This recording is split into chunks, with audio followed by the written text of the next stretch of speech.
Oh no, it's Missouri, so 91 right now. Oh, cool. Yeah, we're still well into the summer blast, even though it Well, gets down to like 50 in the morning.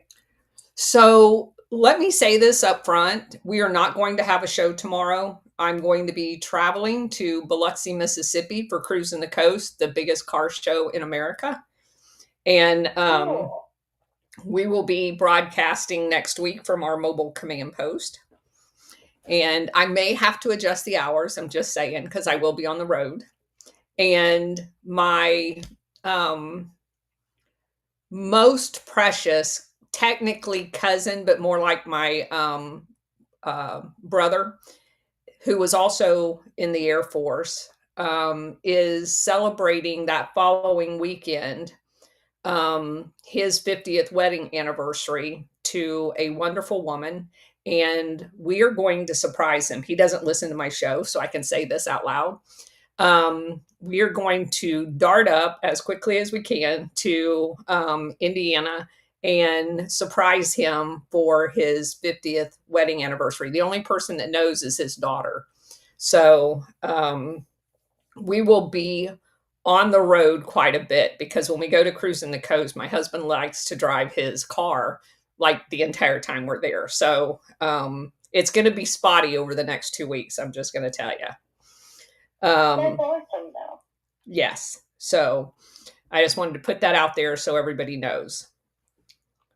And you guys got the update that we're going to have the Secret Society show on Saturday morning with Warhamster because he wasn't able to do it today. So, And just for anybody who is listening who hasn't gotten to see it, the Colonel was on Redacted just 2 days ago.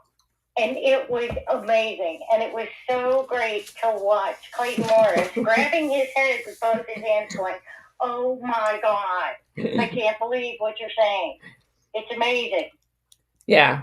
So, word's definitely getting out there. We had a great show with Alpha Warrior last night talking about the CIA's presence a little bit more in depth on college campuses and the nefarious things that they've been up to as well. So, if you didn't catch that, it's definitely worth being aware of the extent to which they've invaded college campuses all over the United States. Okay, But so before we start, can Stellar go got her ahead. hand up? Go ahead, Stellar. I wanted to say that my friend who is totally asleep, and I've been trying to talk to him for a year and a half about Operation Gladio, said, well, I'm just going to say my name. Sharon, come in here, watch this. I'm watching Redacted. There's this colonel. She's freaking amazing. I'm like, oh my gosh.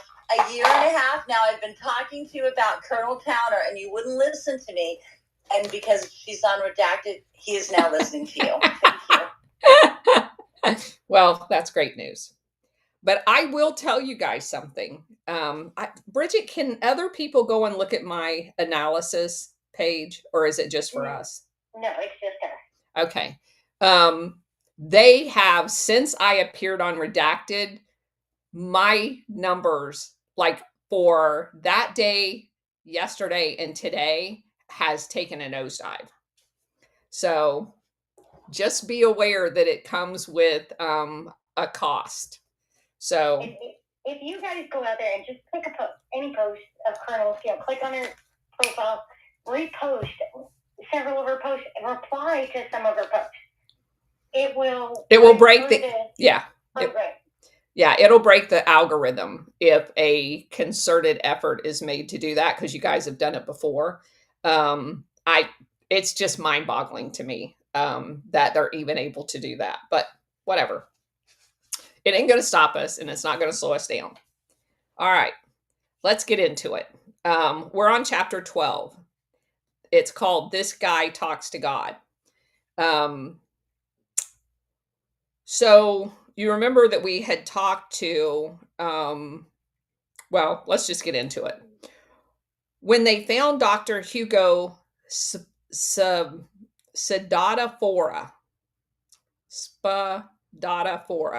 I wish they had just like Smith and Jones names.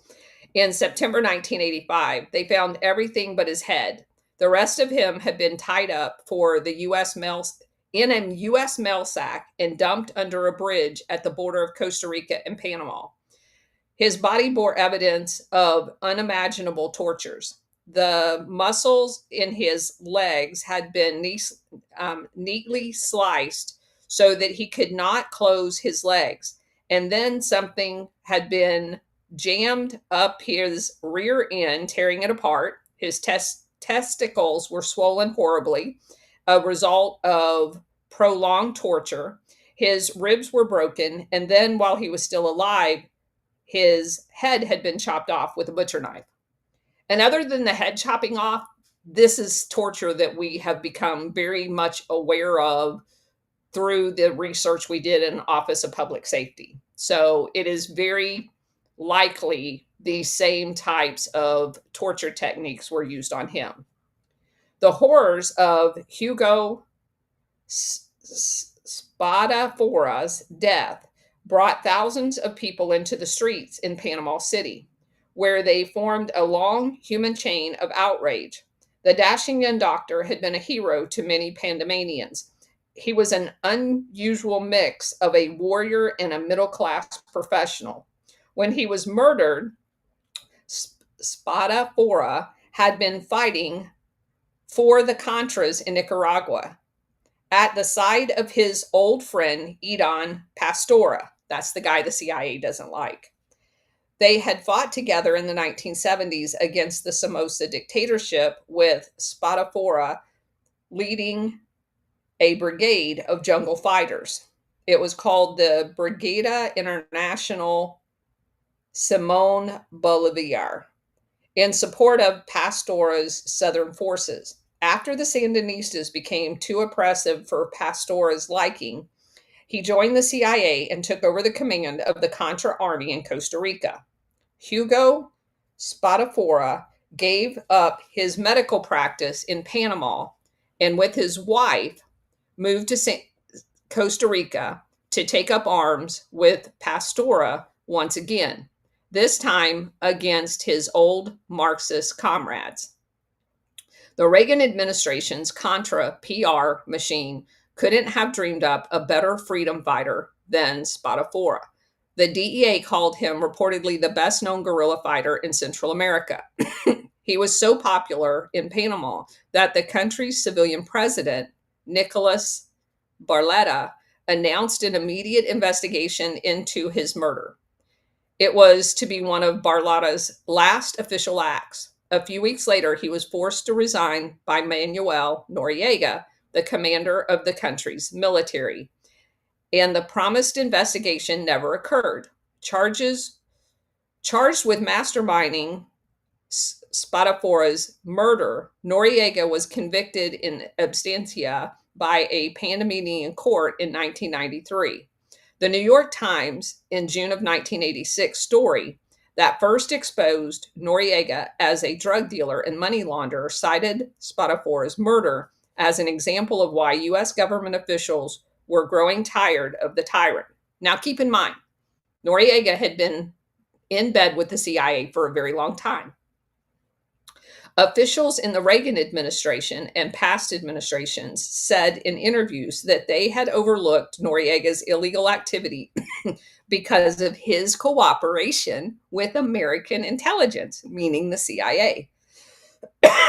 They said, for example, that General Noriega had been a valuable asset to Washington, countering insurgencies in Central America, and now cooperating with the CIA and providing sensitive information in Nicaragua. So Noriega's fine as long as he's useful to the CIA.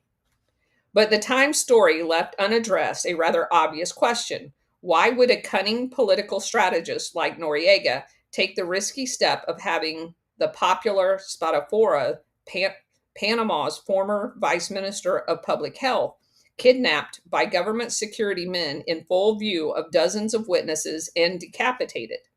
The answer, which may be the reason the Times sidestepped the issue, involved drugs in the CIA. When Noriega's goons hauled Spadafora off a bus at a Panamanian border, He was on his way to Panama City, where he intended to publicly release information of Noriega's cocaine smuggling activities that also involve the Contras in Costa Rica. Now, again, keep in mind, he is aiding Pastora, the guy on the Contra team that refused drug money.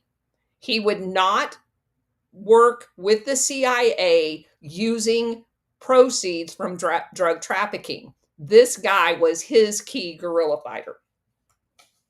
Before leaving for Panama, Spadafora had excitedly told friends that he now had the proof he needed to document the dictator's participation in cocaine trafficking, and he was convinced that the revelation would sink the tyrant.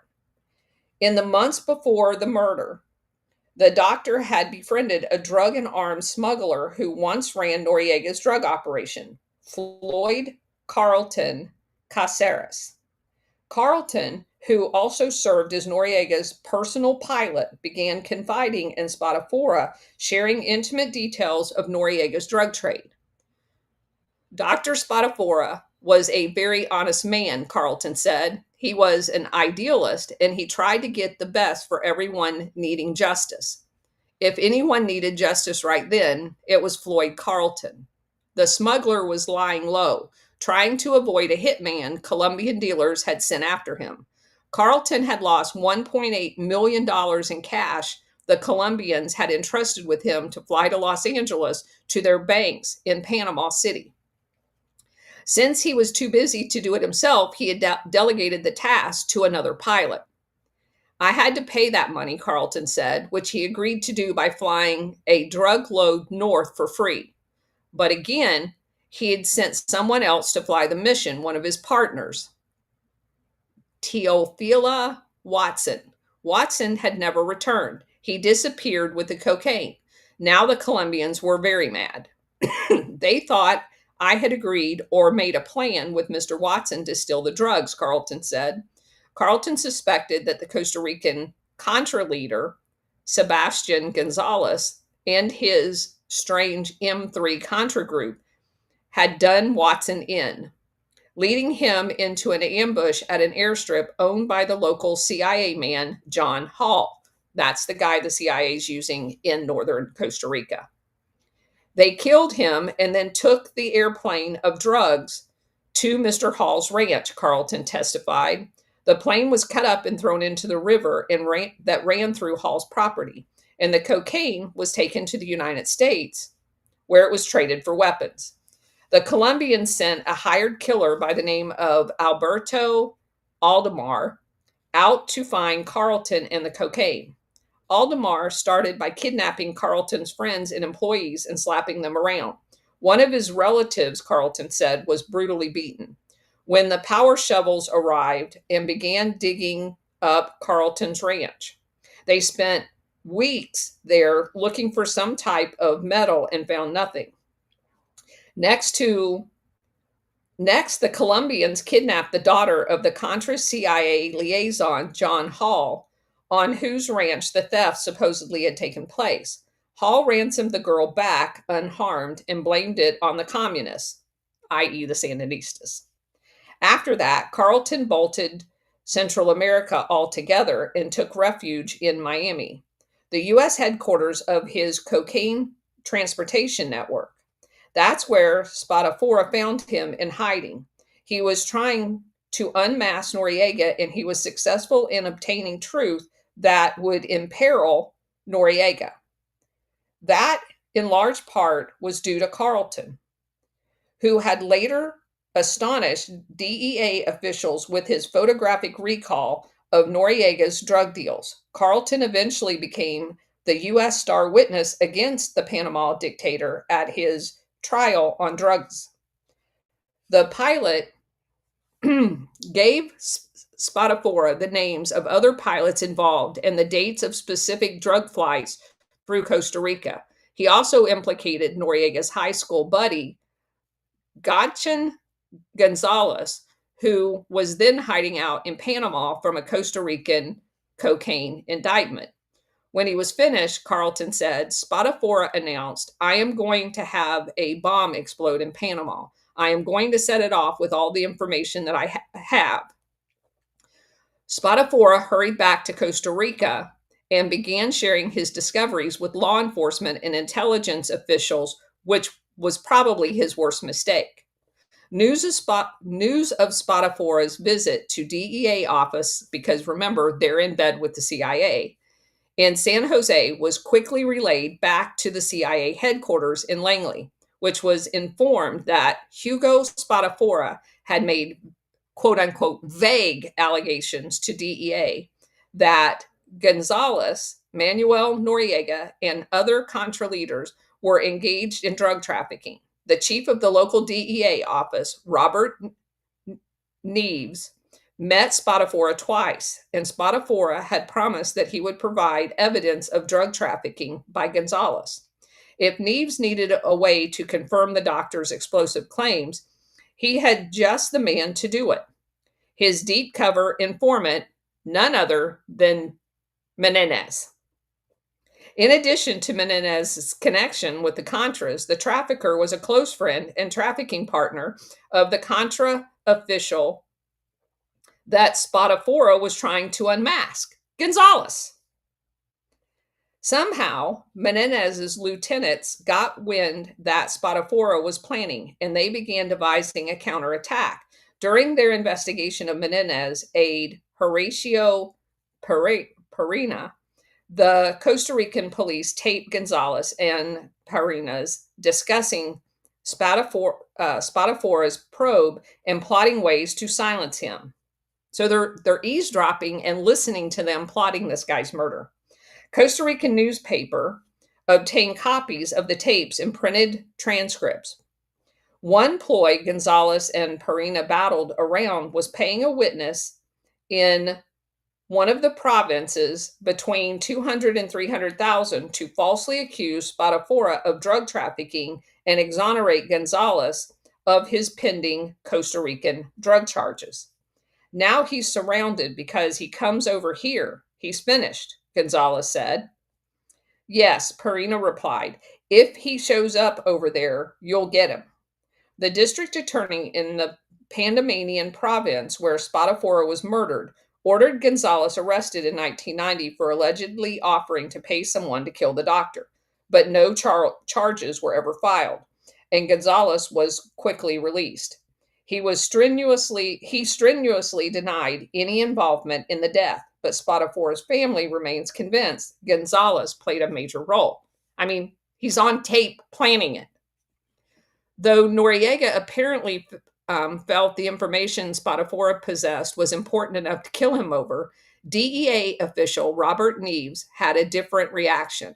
He told the Costa Rican newspaper that his discussion with Spadafora was not important and said that he did nothing with the information the doctor risked his life to bring him.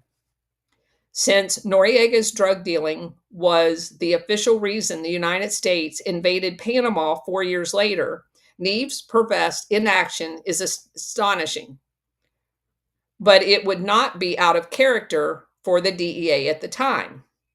Floyd Carlton testified that he got this same cold shoulder from the DEA office in Panama City, where he tried telling them about Noriega's drug dealing in January of 1986. I did actually make contact with intelligence agencies in the United States Embassy in Panama, Carlton said. And I asked, have you heard my name? And they said, yes, we have.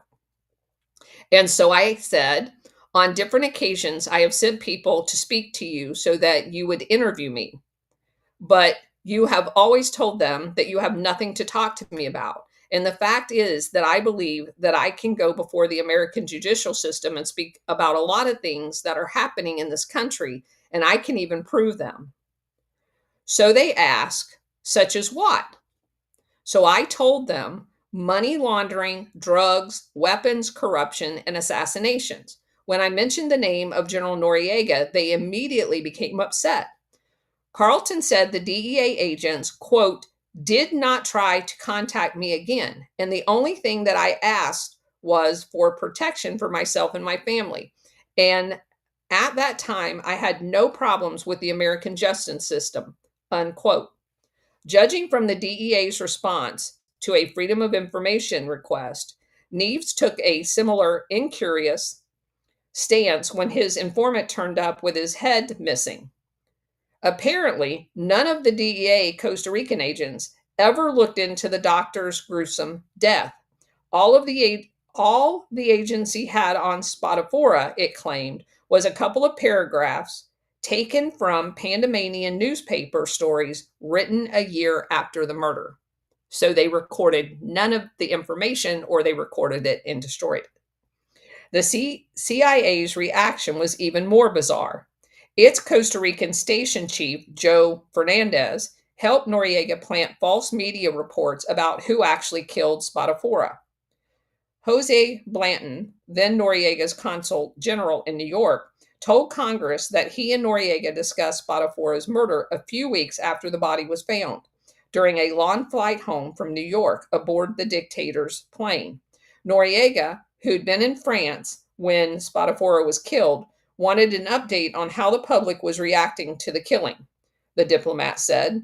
Especially, he was interested in the developments regarding a witness by the name of Hoffman.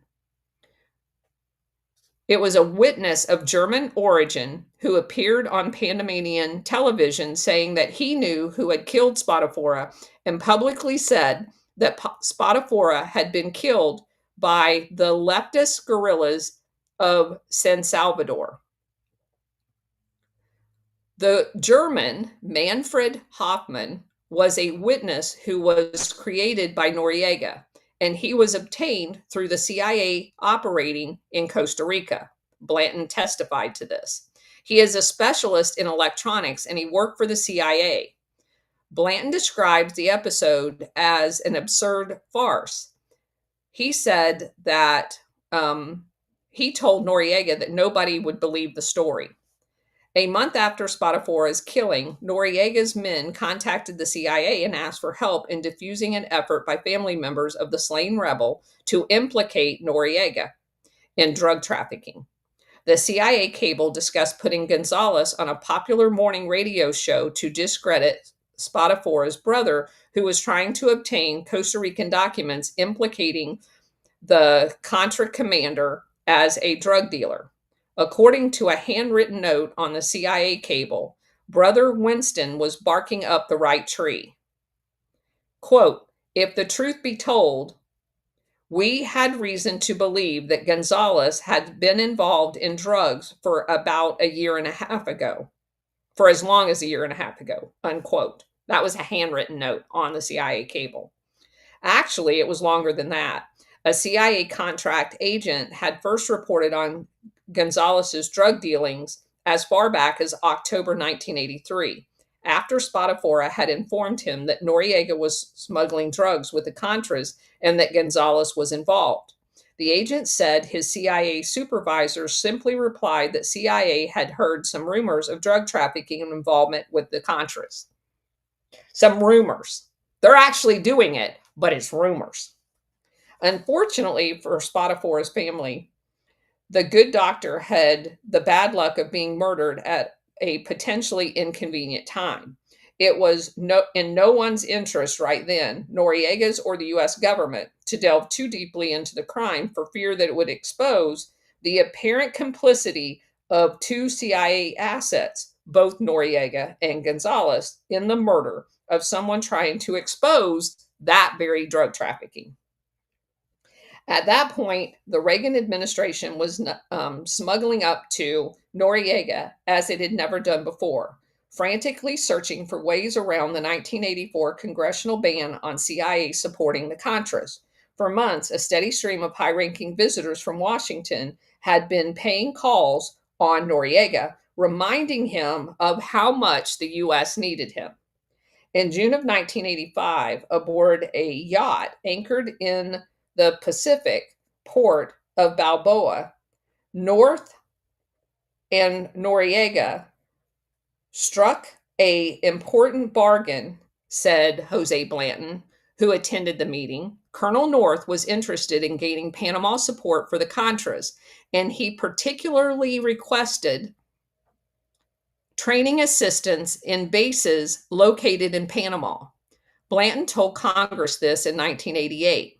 General Noriega promised to provide training in specific locations to members of the Contras, training to be provided at bases located in Panama. He was also willing to allow Contra leaders free access to the country and made it clear to North that he was pretty much willing to do anything they needed him to do. Now, I'm going to stop right there for just a second because I want to share something with you guys, which is absolutely crazy. Let me tell you about the guy that I told you I was going to visit.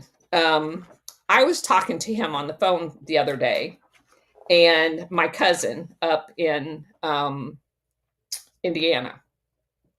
His job in the Air Force was security forces. He was a cop.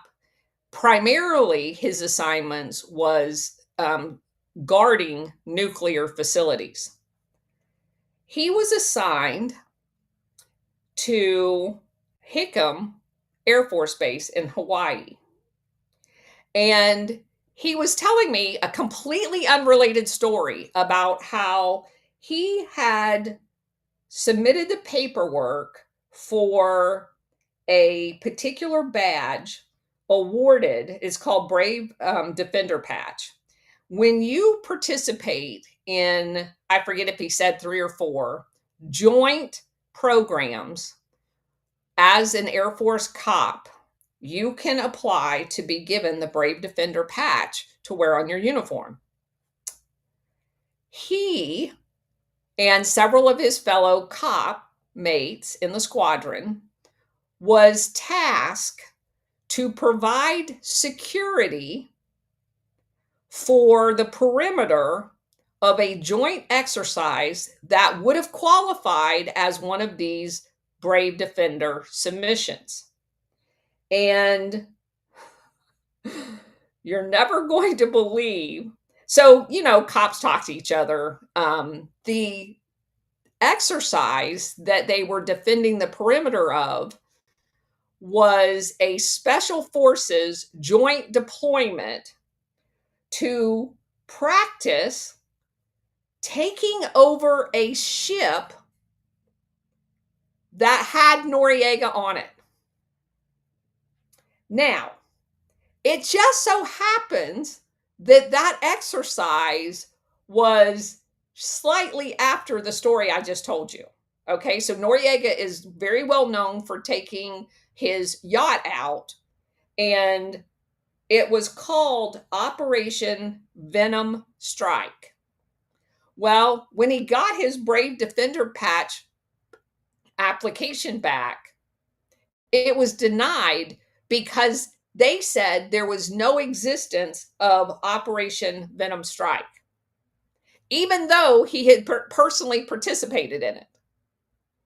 So it was so highly classified that the Department of the Air Force wouldn't even recognize it as an actual exercise. And so I'm just listening to him babble on about, what he thinks is completely unrelated to anything. And after he got done telling his story, I'm like, well, let me tell you something. And I turned to this part in the book, and he was like dead silent. He's like, holy shit. So, yeah, it's crazy. So I have firsthand knowledge, secondhand knowledge. My cousin has firsthand knowledge of special forces in the United States planning to take Noriega off his yacht. That is evidently, as late as when he retired, still classified. So there's that. Anyway, going on with the story. According to the government's documents filed during North's trial, Noriega offered to have the entire Sandinista leadership assassinated in exchange for a promise from the U.S. to help clean up Noriega's image. North raised the proposal at an NSC meeting and made it clear that Noriega had the capability to do what he was offering. North was instructed to tell Noriega that the administration wasn't keen on murdering the entire Nicaraguan government officials, but that Panamanian assistance with sabotage was another story. Now, let me just stop here for a second. They're literally trying to overthrow the government of Nicaragua. Noriega is offering to do that. So are we to believe that the United States wasn't interested in doing that, and the entire reason they're down there is to set up a drug trafficking network? Because that's what that sounds like to me. A month after Spatafora's body was found under the bridge, North went back to Panama for another visit, this time to assure the dictator that the U.S. government would be boosting Noriega's foreign aid payments. Within a year, an additional $200 million of our tax dollars was sent in bank loans to Noriega. Meanwhile, a former staffer on the National Security Council, Dr. Norman Bailey, was frantically trying to alert various high-ranking government officials to the fact that Noriega was in bed with drug traffickers and other criminals. Bailey, the NSC's former director of planning, had discovered that Panamanian banks were taking in billions of dollars in $50 and $100 bills, money that Bailey concluded had come from criminal activities. Bailey set off on a quest to persuade Reagan administration to distance itself from Noriega, pressing his reports into the hands of Reagan's top advisors, including Admiral John Poindexter. Quote, "I took the initiative myself after the murder of Spatafora," Bailey testified. "As far as I know, the only thing that actually took place was that Admiral Poindexter added Panama to a trip he was making to Central America in December of 1985, end quote. But Poindexter's meeting with Noriega was hardly what Norman Bailey had envisioned. According to Jose Blanton, who had been in attendance, Poindexter did bring up Spatafora's murder, but only to give Noriega some friendly advice on how to handle it. Poindexter spoke of the need to have a group of officers be sent abroad outside of Panama while the situation changed and the attitudes changed regarding Spatafora's assassination. Noriega met with CIA Director William Casey after that, again to discuss his help for the Contras. According to a Senate subcommittee report, Casey decided not to raise the allegation of Noriega's cocaine trafficking with him, quote, on the grounds that Noriega was providing valuable support for our policies in Central America, unquote. Their policies was drug trafficking. While all of the official ring kissing was going on, Oliver North and the CIA was quietly knitting parts of Noriega's drug transportation system into the Contra supply line and hiring drug smugglers to make the Contra supply flights for them. At the time of his visits with Noriega, North was firmly in control of the Contra project, having been handed the ball personally by the CIA's director, Casey.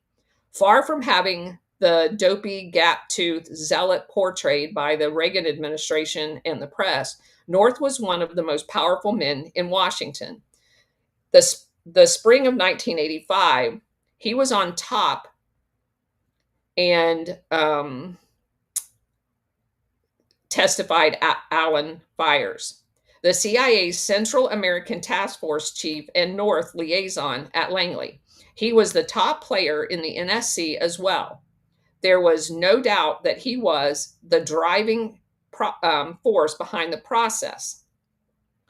Former Iranian Contra Special Prosecutor Lawrence Walsh, who indicted and convicted North on a variety of felonies, suspects the Marine officer was a cutout for the CIA, a human lightning rod to keep the agency from becoming directly involved in the illegal activities that they were involved in.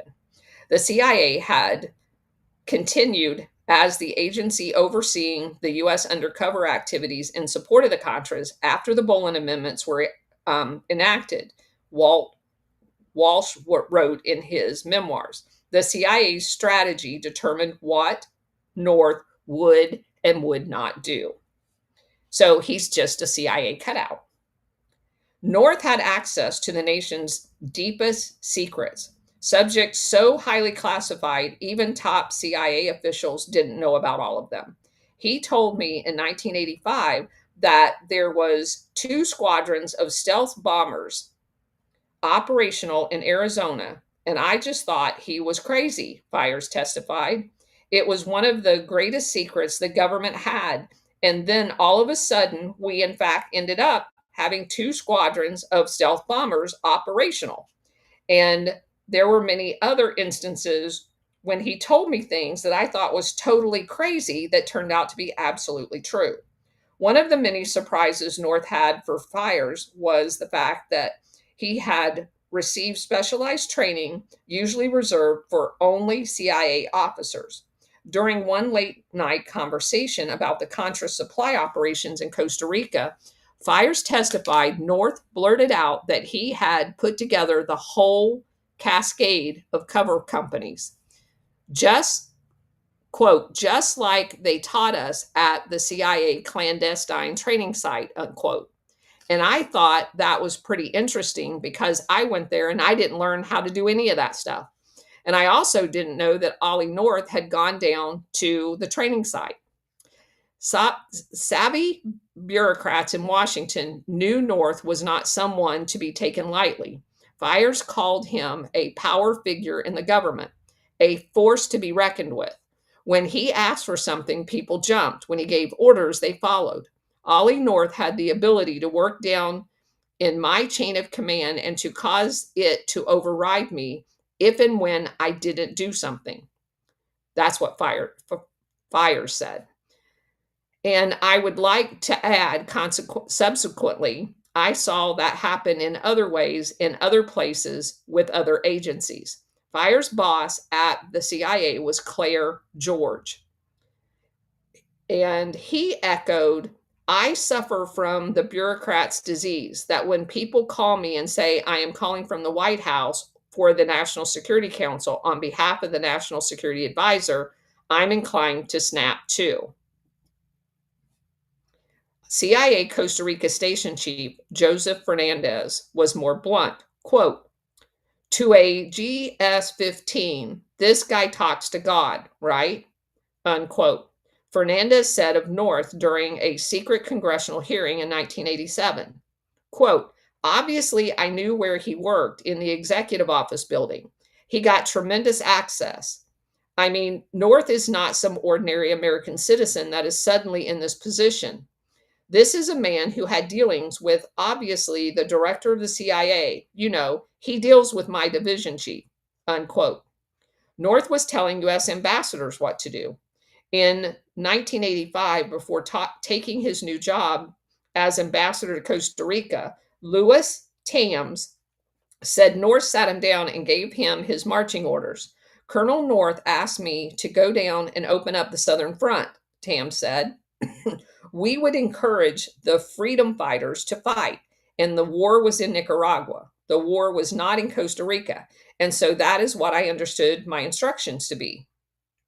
But with the CIA's billions officially banned from the scene, North had a big problem if he was going to get the Contras out of their Costa Rican border sanctuary and into Nicaragua. He had no way to supply them. The CIA had been doing it all. It takes tons of material to sustain an army in the field, particularly one that is warring deep inside enemy territory, separated by days of supply depots. The CIA had plenty of experience handling such complicated logistics problems, but North didn't. It was a problem he took up with his friends at Langley, who, according to CIA officer Fires, spent major time, major effort trying to come up with a solution. Air resupply of the Contras was the key, he said. We had 15,000 man army of guerrillas operating in Nicaragua and had to supply them. Of all of the supplies went by air. They carried in what? Their boots, their clothes, and immediate ammunition, but everything else had to be airdropped.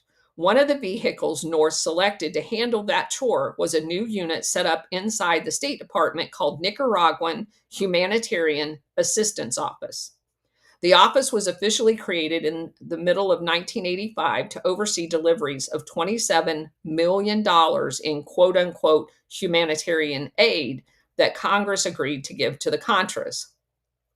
North and CIA first tried to get the operation placed inside the National Security Council, where it would be free from public scrutiny, and North could control it directly.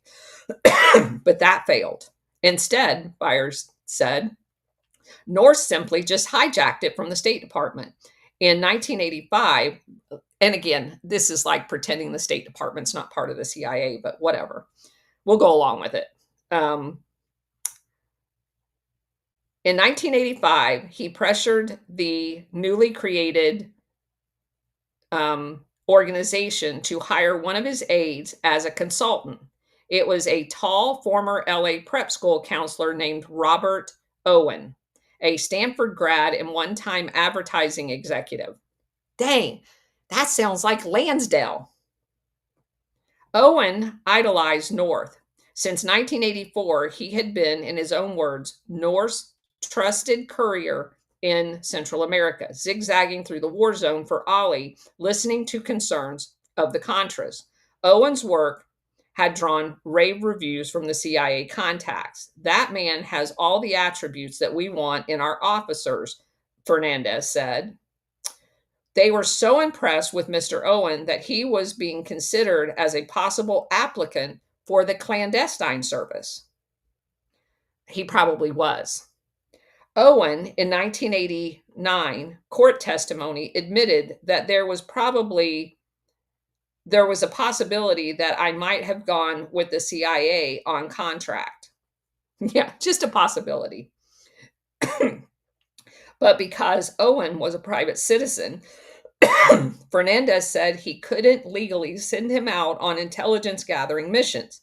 He could listen when Owen reported back, but he couldn't task him, which is the perfect situation to have an actual CIA asset pretend like he's a civilian for that exact reason.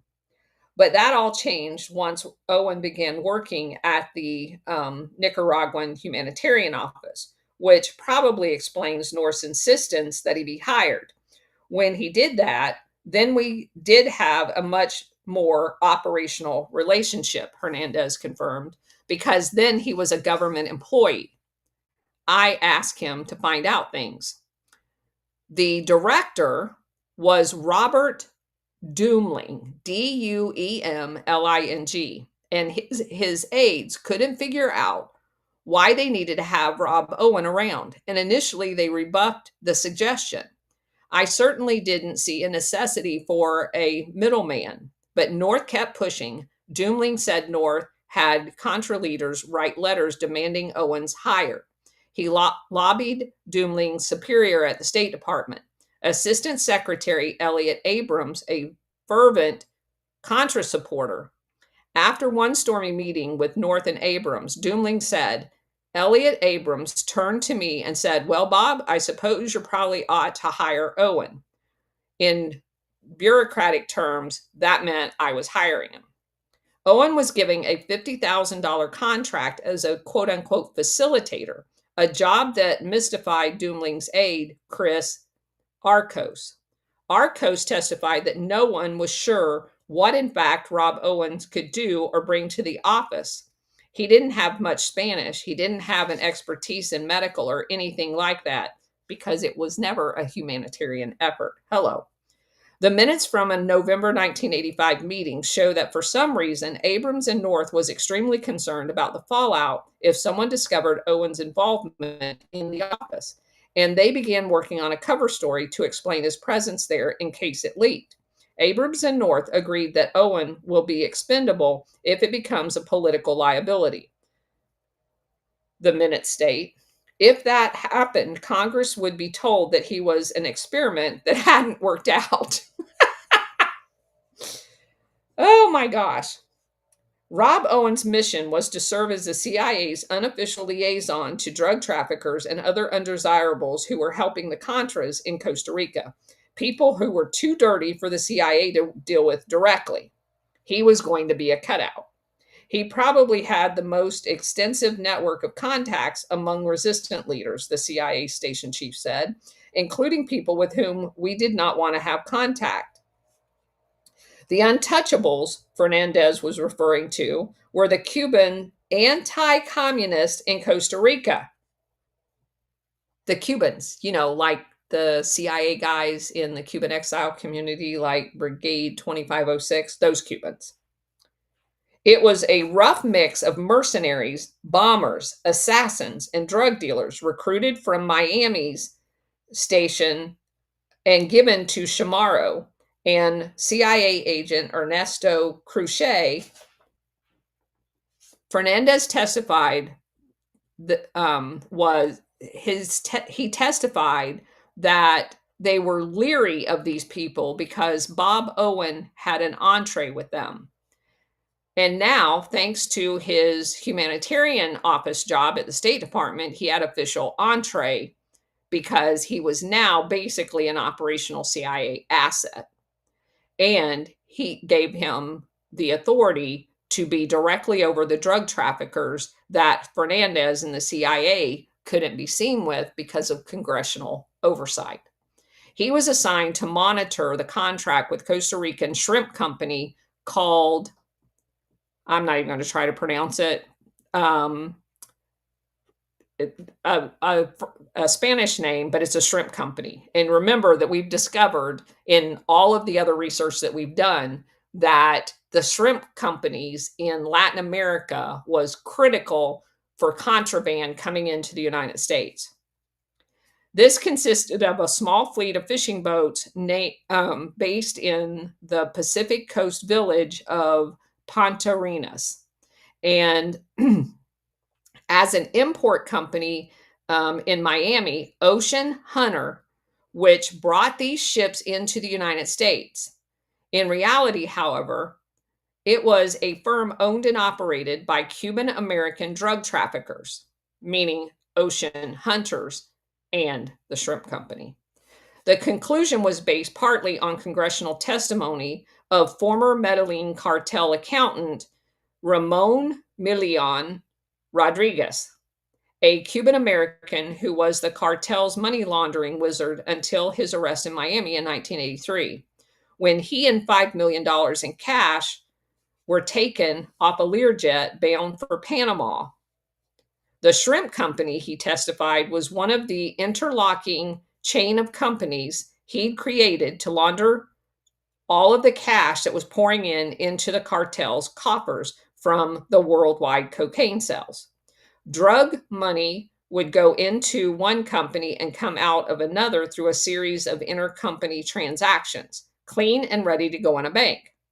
In 1982, the shrimp company was taken over by a group of major Miami-based drug dealers.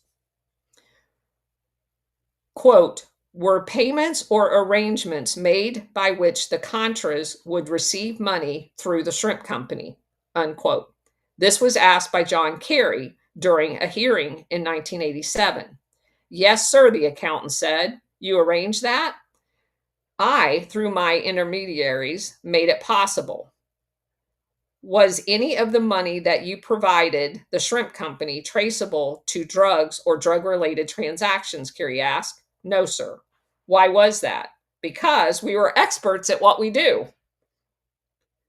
Milian, a graduate of Santa Clara University in Silicon Valley, told Kerry's committee that he used the firm to launder over $10 million in donation from the Medellin cartel to the Contras.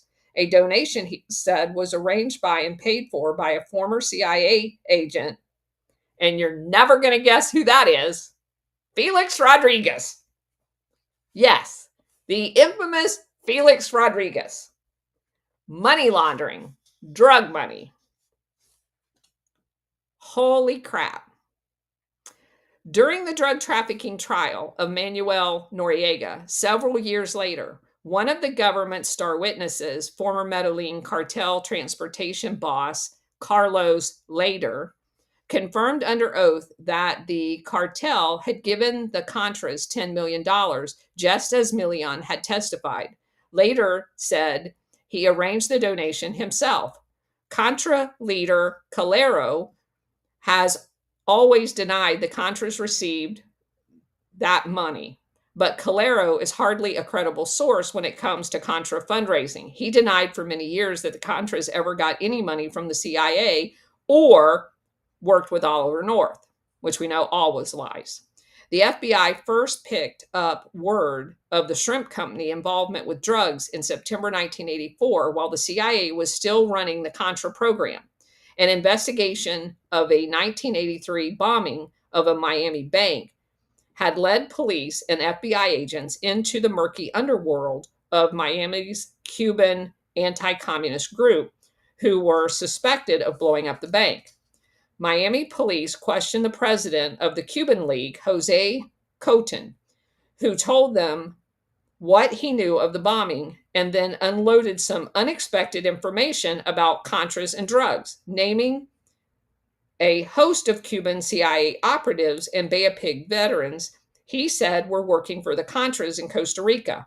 One drug dealer Coton named was Francesco Chains, whom Coton said was giving financial support to the anti-Castro groups and the Nicaraguan Contra guerrillas. The monies came from narcotics transactions, he said.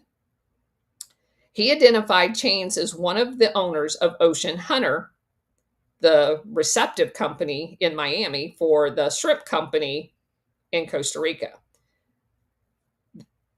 The Miami cops quickly turned the information over to the FBI. Coton's statements was corroborated years later by former drug pilot Carrasco, who admitted flying cocaine and weapon loads for the Contras in 84 and 85. As a U.S. government witness, Carrasco testified that the shrimp company was being used by the Contras during the war as a front to bring cocaine into the United States and finance their war effort. To make sure I understand, this is a question. Is this company, the shrimp company, in any way involved in drug trafficking? A defense attorney asked Carrasco. In a 1990 drug trial in Tulsa, Oklahoma. That's correct, was the answer. In what way was it involved? As I have said, they would load cocaine inside the containers, which were being shipped loaded with vegetables and fruit to the United States. Wonder if there's any oranges. Did that company have a role in your drug operation dealings with the Contras and the weapons that you believe to be involved with the CIA? It did, the pilot said. So how could a company started by the Medellin cartel and used as a front to run drug into America ever wind up with a contract from the U.S. Department of State Nicaraguan Humanitarian Assistance Office? Yes, they contracted with this thanks to Owens. Through Owens and the CIA, court record showed. The people that were involved in Ocean Hunter in Costa Rica were ones that had been helpful to the cause, Owen testified in 1988 civil deposition. He identified those helpful souls as Frank Chains, the Miami Cuban who had been reported to the FBI as a drug trafficker in 1984, and Nunez, another Bay of Pigs veteran who was suspected by Interpol of being a drug trafficker as well as a CIA operative. Another man involved in the shrimp company was exiled Nicaraguan lawyer Francesco Velez Sane. He was a CIA asset who claimed that $36,000 the police seized in the investigation. Remember that? And from like 10 chapters ago, the frogman thing where they found the money in the drawer beside the bed and somebody claimed it was for the Contras and they had to give it back. This is the same guy, by the way. Same guy. Just shows up in a whole nother court case. So, on several occasions, Velez, the brother-in-law of Menendez's Lieutenant Perina, notarized affidavits submitted by the shrimp company to obtain payment from the State Department. Owen claimed the shrimp company was used mainly for an international bank account, serving as one of the several Central American brokers for quote unquote humanitarian aid going to the Contras on the Southern Front. In all, more than $260,000 in U.S. taxpayers flowed through the shrimp company's bank accounts in only 1986. Quote, we needed an account in Miami that the State Department money could be deposited to. There were consistent financial transactions between Miami and Costa Rica, between Frank Chans and Nunez. They had been helpful and supportive of the cause. They were willing to do it, unquote. Where it ended up is anybody's guess. Some of the money paid to the shrimp company, bank records showed, was wired out in a never explained transfers to banks where? Israel and South Korea. Yep. Oh boy. When the US GAO audited the Nicaraguan humanitarian account, broker's account, it was unable to trace most of the money. Of $4.4 million that went into the account, less than $1 million could be tracked. And much of that was for payoffs of Honduran military officials. The rest was traced to offshore banks and then disappeared. Owen insisted that the traffickers of the shrimp company had been cleared by the CIA and presumably the FBI. U.S. intelligence sources were involved in Costa Rica to provide a check and balance on this, he said. They would be knowledgeable. They knew the lay of the ground. I thought it important and appropriate to talk with them, Owens testified. To the best of my knowledge, I talked with U.S. intelligence officials regarding Nunez.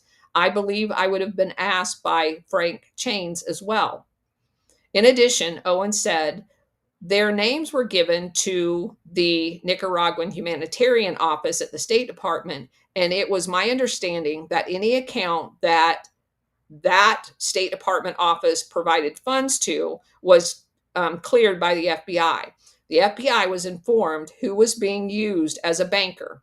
Now, whether they did any checks on it or not, I'm not sure.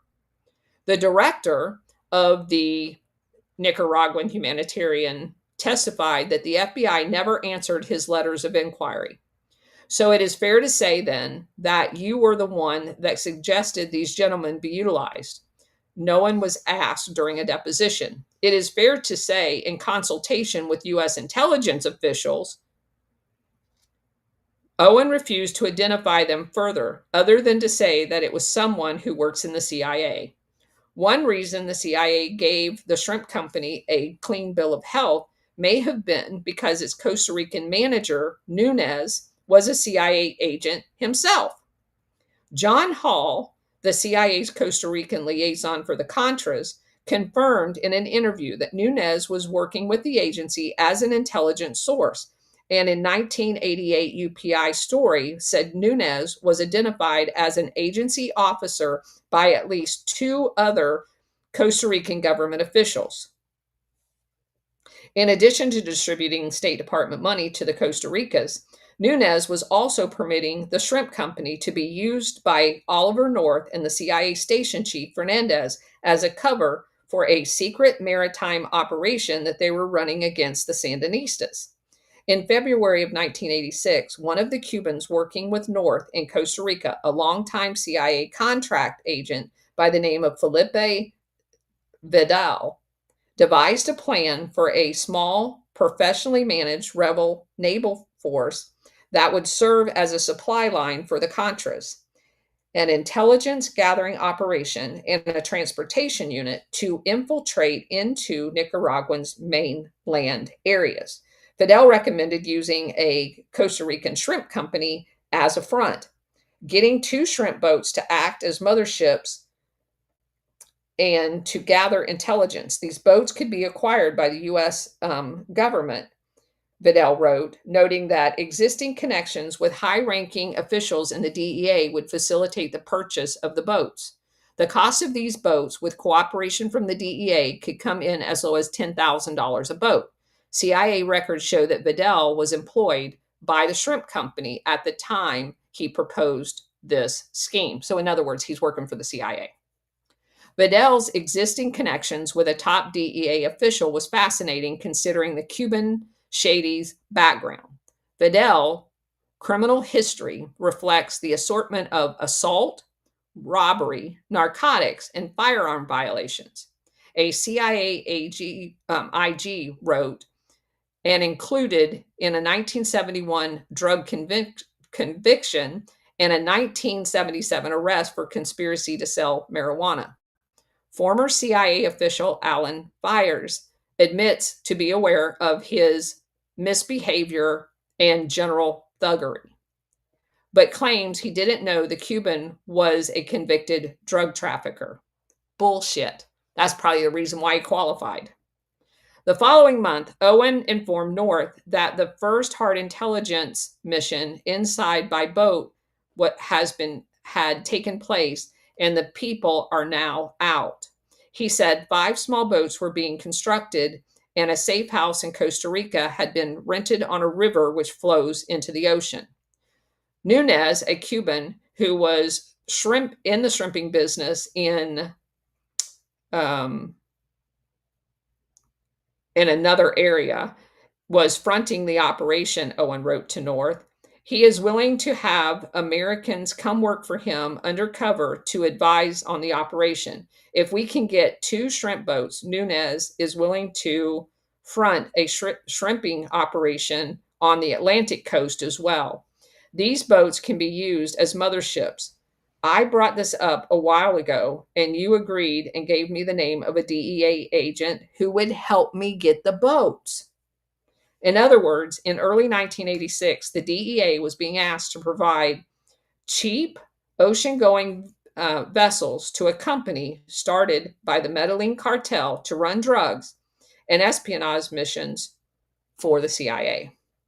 The identity of Vidal, high-ranking DEA contact was not divulged, nor is it known whether the agency ever provided the boats, but records show the maritime operation was going strong by April 1986 and would soon be running several trips a week. So obviously they got the boats.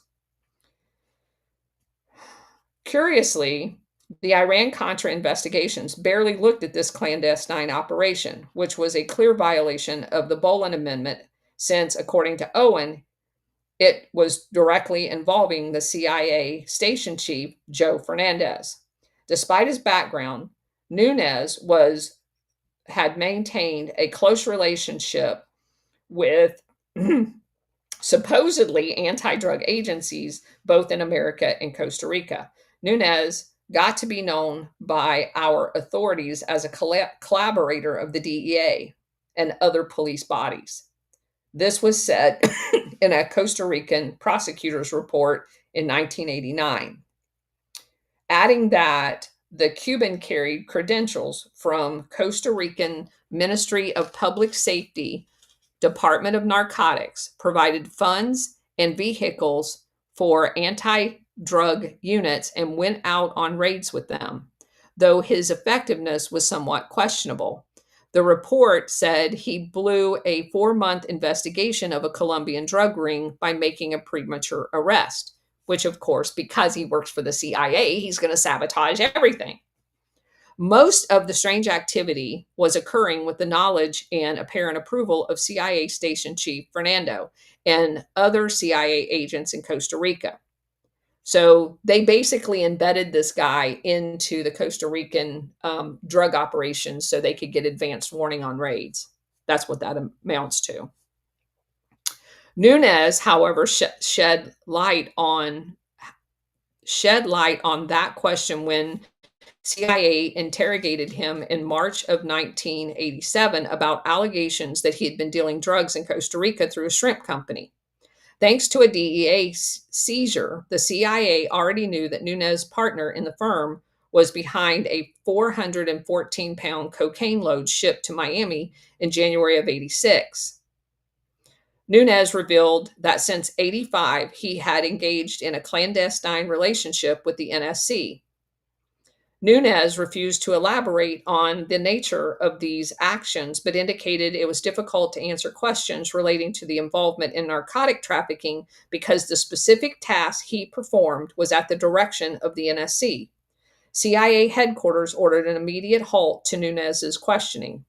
The agency's position is not to get involved in this matter and to turn it over to others because it had nothing to do with the agency, but with the National Security Council. That came from former CIA officer Louis Dupart on behalf of the CIA Inspector General. That's all we had to do.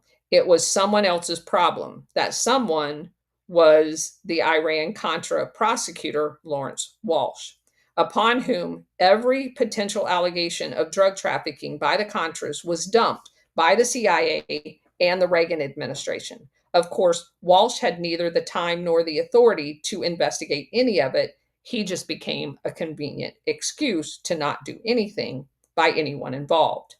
Former CIA official Alan Fires, who ran the Contra project at the time, confirmed that Nunes' questioning was stopped because of the NSC connection and the possibility that it could be somehow connected to North, otherwise known as the Iran-Contra affair. The CIA made the same decision when a security check on the CIA's logistic advisor to the Costa Rican Contras, Cuban mercenary Philip Vidal, discovered evidence of drug running. Narcotics trafficking relative to Contra-related activities is exactly the sort of thing the U.S. Attorney's Office will be investigating, the CIA attorney said. But of course they didn't. And they basically just shut the whole thing down. The agency conduct was far worse than simply burying its head in the sand. For years afterward, it shielded both Nunes and Vidal from criminal investigation into drug trafficking and money laundering. At various times, the CIA told U.S. Customs and DEA that it had no information on any of it. The CIA's Directorate of Operation, which runs their covert operations, lied even to the agency's own lawyers, denying knowledge of Nunes's shrimp companies, though they had plenty of information in their files on both of them. CIA played a critical role in the humanitarian aid operation involving the shrimp companies without the agency, Fires said. He basically said that the humanitarian office had created a shell entity. We were to be the eyes and ears in the aid office as well as the shell companies. The only way that they could monitor alignments, verify shipments, and receipts was by having CIA capability in the region perform the function for them. And so that's what we did. But since at least 3 other drug dealing companies ended up working for the humanitarian office during the brief lifespan, either the CIA's oversight was woefully incompetent or they were part of it. One such company was DIA CSA. It was a Miami aircraft company that Floyd Carlton had used for years in the U.S., and it was headquarters for his Panamanian drug smuggling venture with Noriega. It was in DIA CSA's office, Carlton admitted, that he and his partners plotted their drug flights and arranged laundering for their cocaine profits. Just like the shrimp company, this company was ran by a Cuban drug dealer who had been part of the CIA's Bay of Pigs. His name was Alfredo Caballero. Carlton testified that Caballero was involved in drug trafficking and, to a certain extent, he helped the Contras. But to be more specific, he was helpful to Mr. Pastora's organization. Contras were dealing with DIA CSA even before it was hired by the State Department. During the 1984 and 85, the principal Contra organization, the FDN, chose this company for interconnectivity account transfers. The laundering of the money through this company concealed the fact that some of the funds of the Contras were deposited and managed by Lieutenant Colonel Oliver North, the report said. State Department selection of DIA CSA as a quote unquote humanitarian aid contractor is perhaps the most egregious thing they did.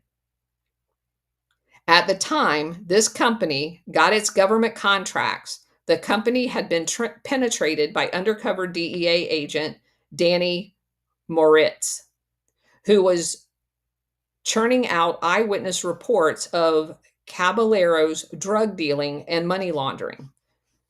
Both Caballero and Carlton were under indictment in the United States for conspiring to import 900 pounds of cocaine and laundering $2.6 million in drug money. Both were convicted and both became U.S. government informants. I'm sensing a pattern with these informants. How the CIA missed those clues has never been explained, because they hired them because of that, because now they're informants and that's their cover. It is highly likely the agency knew exactly who it was and who they were dealing with, since its owner was said to have been working for the CIA. Caballero was CIA and still is, insisted Carol Prado, Edon's Pastora's top aide at the ARDE. Quote, I say that because I knew him very well. A lot of times I went to DIA CSA in Miami, unquote. Prado has a reason to know. In 1985, CIA Cable described DIA CSA as the cover company used by the Costa Rican Contras to secretly buy aircraft. During Noriega's trial in 1991, Floyd Carlton testified that his smuggling operation was flying weapons to the Contras at the same time he was flying dope to the U.S., and he said some of the armed flights was organized by Caballero. When Noriega's lawyers asked Carlton about Oliver North's knowledge of these flights, federal prosecutors vehemently objected, and U.S. Judge William Hoveler became angry. Just stay away from it, the judge snapped, refusing to allow any questions in the Noriega trial about any interactions with the CIA. Do you think he got a fair trial? Another Miami company the humanitarian office hired to ferry supplies was Vortex Aviation, which was being operated by a Detroit drug dealer by the name of Michael Palmer. I'm sensing another pattern. Palmer, a former airline pilot, had worked since 1977 for the largest marijuana business cartel in the history of the country, according to a federal prosecutor in Detroit. Yet in 1985, Palmer became a freedom fighter and volunteered for the Contra War effort, contracted out of the State Department's Nicaraguan Humanitarian Office. In a recently declassified interview with CIA agents in 1991, CIA officer Fryer admitted that the CIA had gotten information that Palmer was dealing drugs during that time. Fryers heard that since Palmer's people got caught taking a plane of drugs into the US, and this is what caused a lot of the problems for Palmer, the FBI reported.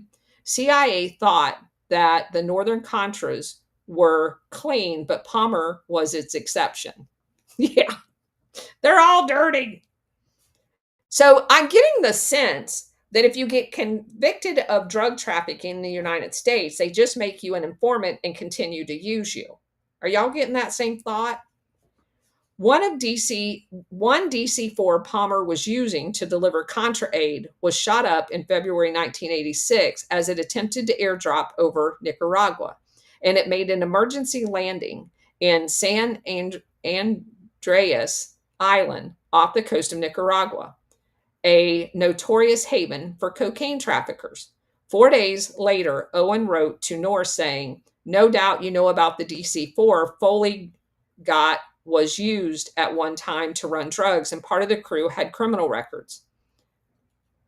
Nice group of boys chose Pat Foley as the owner of the Delaware-based company Summit Aviation, a longtime CIA and U.S. military contractor, often for clandestine air operations. Foley was reported overseeing Palmer's operations at Vortex. Francis McNeil, at the time one of the State Department's top narcotics intelligence officers, confirmed to Congress that the DC-4 appearance at San Andreas caused red flags to go up in Washington. A stop at San Andreas Island for a Contra resupply plane is a bit suspicious. San Andreas is known to be a transshipment point for drugs. The pilot of that unlucky DC-4, former CIA contract pilot Robert Lippert, said in an interview that neither his trip nor his crew were involved in drugs, though the plane had been involved with drug trafficking flights before he acquired it. He said the landing at San Andreas was for repairs only, but he acknowledged that his plane was probably used for drug flights while Vortex was hauling quote-unquote humanitarian aid for the Contras. Those flights were piloted by Vortex's own crew, Lippert said. He knew one of the flights wound up in Colombia because he got a call from the FAA in Miami asking what his plane was doing there, taking off from a dirt strip in Colombia during a 2-day mysterious absence on the Nicaraguan Contra flight. Lippert, a Canadian who flew for the CIA in early 1960s until his imprisonment by Cuban intelligence agents in 1963 for espionage. So he was involved in the Cuban exile community and CIA as well. Said that the most I was able to find out from a friend in the intelligence community was the name Operation Stolen Mercedes. And that, aside from Costa Rica, its itinerary had included a stop in Panama and Mexico after it left Colombia. Another Contra flight, Lippert's plane came back with an unexpected 12 and a half hours of excess flying time on it. Palmer told him that the pilots had to make an emergency detour to Costa Rica. That emergency detour. In his testimony to the Iran-Contra Committee, Rob Owen confirmed that the airplane was involved in an unexplained, embarrassing situation in Costa Rica. That's when I decided some real strange shit was happening, Lippert said. It came back all messed up with bullet holes in the tail, and the engine burned out. And after that, I told him that was it. Unless I'm flying the plane, it's no dice. So Palmer says, fine, I'll buy the damn plane from you. Palmer, who the CIA admits was working as an agency subcontractor at this point, arranged to buy Lippert's DC-4 through some associates of his, a Cuban lawyer from Miami named Jose Insua, and an aircraft company executive by the name of Richard Kelly, both of whom intimated to Lippert that they were working for the CIA. After the sale, Lippert said the DC-4 was used to airdrop explosives off the coast of Cuba. Then, a month later, he signed the installment sales papers. It was seized in Mexico with 2,500 pounds of marijuana on board.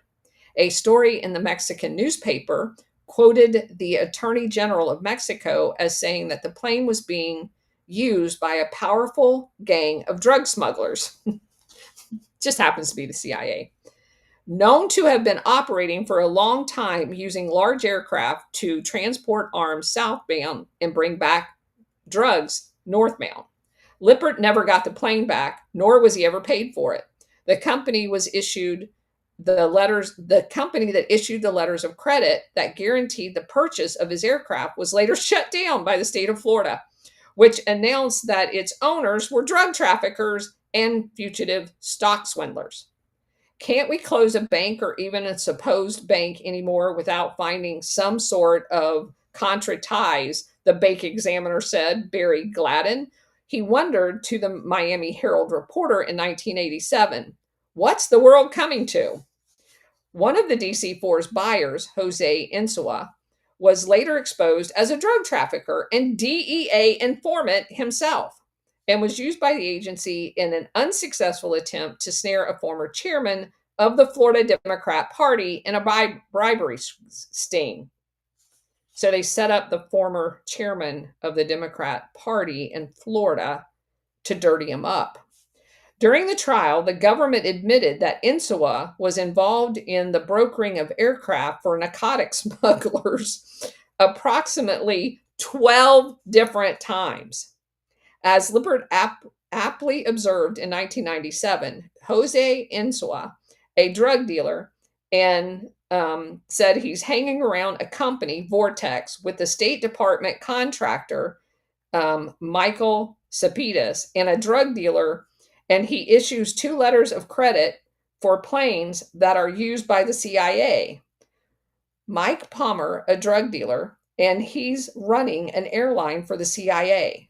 You tell me what's going on. Actually, the litany of drug dealers working for Vortex was even longer than that, according to the CIA Inspector General. Michael Palmer, Joseph Haas, Alberto Herrero, Mauricio Latona, Martin Gomez, Donald Frazzoni, and 2 pilots for the prime contractor, all who were affiliated with the CIA Contra support program, may have been involved in narcotics prior to their relationship with the agency. That came from a CIA IG report. Records show that top CIA officials were fully aware that Vortex was in the drug business, even before they recommended the company for the humanitarian project. It's the fucking reason they did. Come on. At least 2 agency officials, Alan Byers and an unnamed CIA contractor, knew about Palmer's drug dealing before the agency agreed to buy an aircraft from Vortex and approved the subcontracting of Vortex to the humanitarian office. The humanitarian office also hired a Honduran air freight company. And this is another one that comes up in so many of our stories. Setco, Setco, which happened to be owned by Honduran drug kingpin Ballesteros. In fact, the U.S. Customs Service had known since 1983 that Setco was the principal company used by the Contras in Honduras to transport supplies and personnel to the FDN. That came from a CIA Inspector General's report as well. Quote, Oliver North also used Setco for airdrops of military supplies to Contra forces in Nicaragua, unquote. In fact, that appears to have been the reason behind all of the State Department contracts that were awarded to cocaine smugglers, that they were the same people the CIA had hired to do that work before they had to turn it over to Oliver North because of a congressional law. So in other words, the CIA never stopped doing what they were doing despite laws that prohibited them from doing it, which means they're lawless, which means they don't work for the US government. I believe we guided them toward the carriers they ultimately used, a former CIA official, Alan Byers, said in 1998. Byers told CIA interviewers in 1987 that he and the Humanitarian Office Director, Robert Dumling, had frequent meetings regarding possible contract cargo carriers. Byers said that he had checked out some of the carriers for Dumling. Dumling told Iran-Contra investigators that he was giving very specific instructions regarding who he could contract the humanitarian aid with. One of the policy guidelines was do not disrupt the existing arrangement of the resistance movement unless there's a terribly good reason to do so. That comes from the guy that was in charge of the quote-unquote humanitarian. So that entire office was a figment of imagination embedded in the State Department and ran by the CIA, like so many other things that we've found. Who told you that, by the way? Going back to the beginning of this, Doomling said Oliver North. He said North instructed him not to dislodge or replace existing arrangements. They certainly were, in one sense, working perfectly well. According to Danielle Blanton's lawyer, Brad Brunin, the Contra's cocaine was arriving in the United States literally by the plane load. Transportation channels got established and got filled up with cocaine rather quickly, Brunin said in his interview. As I understood it, these large transports were coming back from delivering food and guns and humanitarian aid and things like that, and they were loading them up with cocaine and bringing them back to the United States.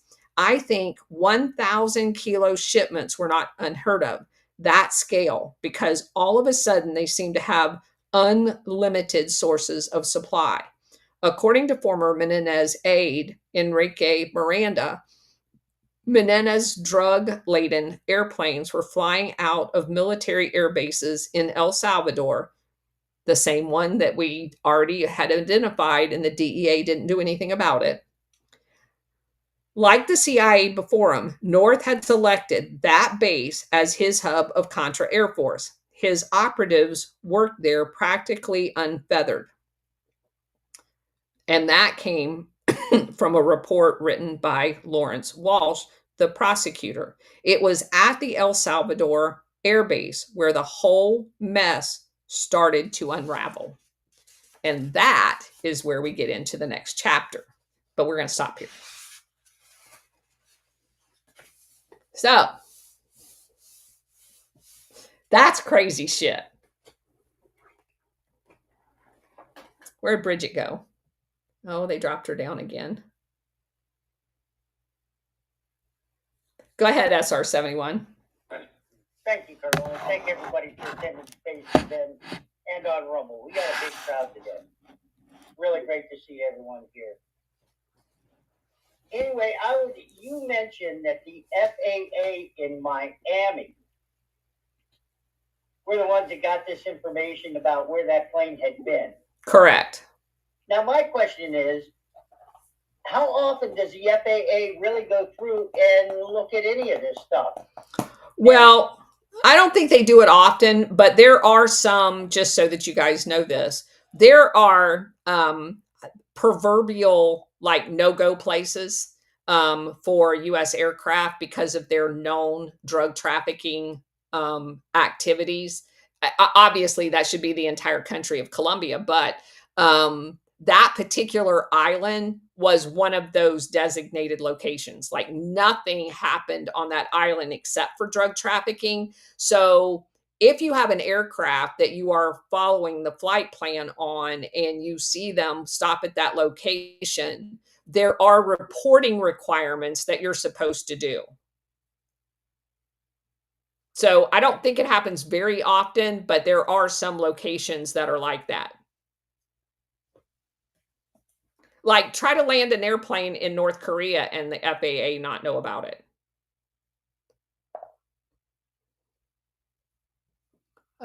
Stellar, go ahead. So it just sounds like there's just it's mind blowing how they were into everything. It sounds like nothing but a lot of shell companies. I mean, like you said before, like there could have been a good.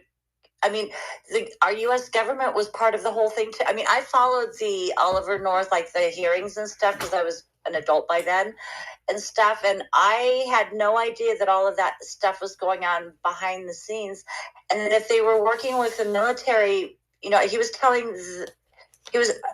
I'm blown away. Sorry.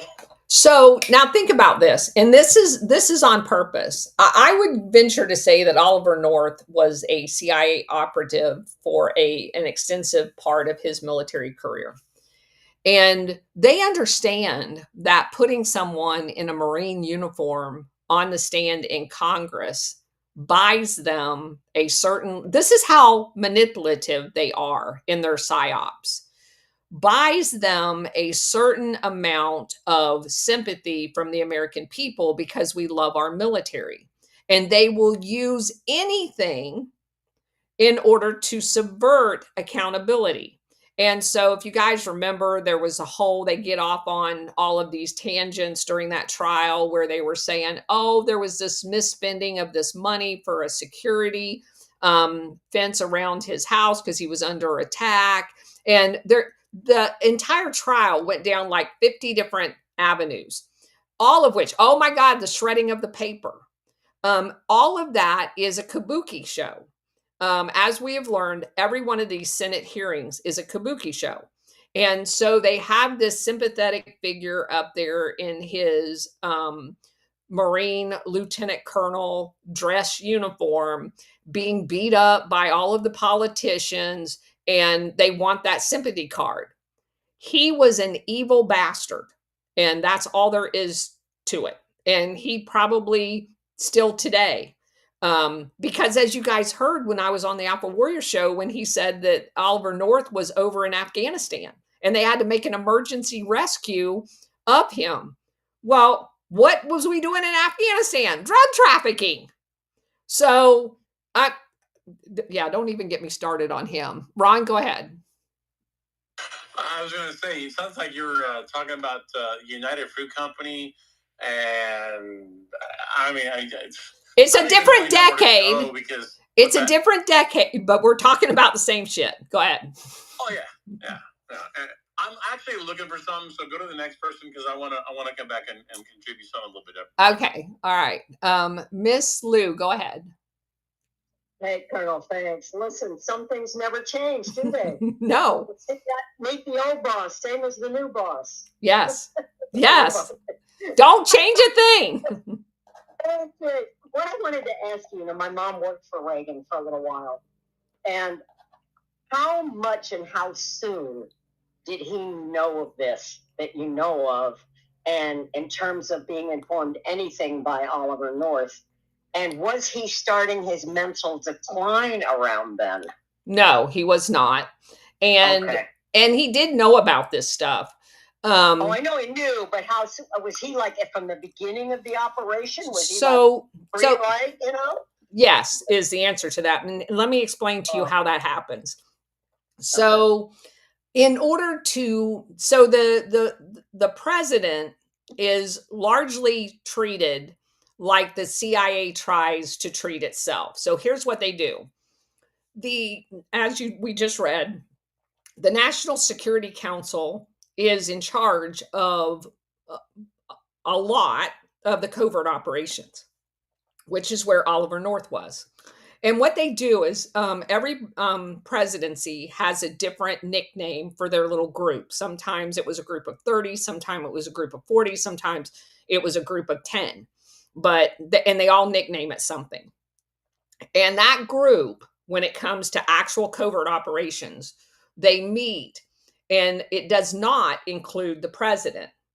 But one of the assigned members of that group is the president's representative and will, after the meeting, immediately go back brief the president as to what the operation is.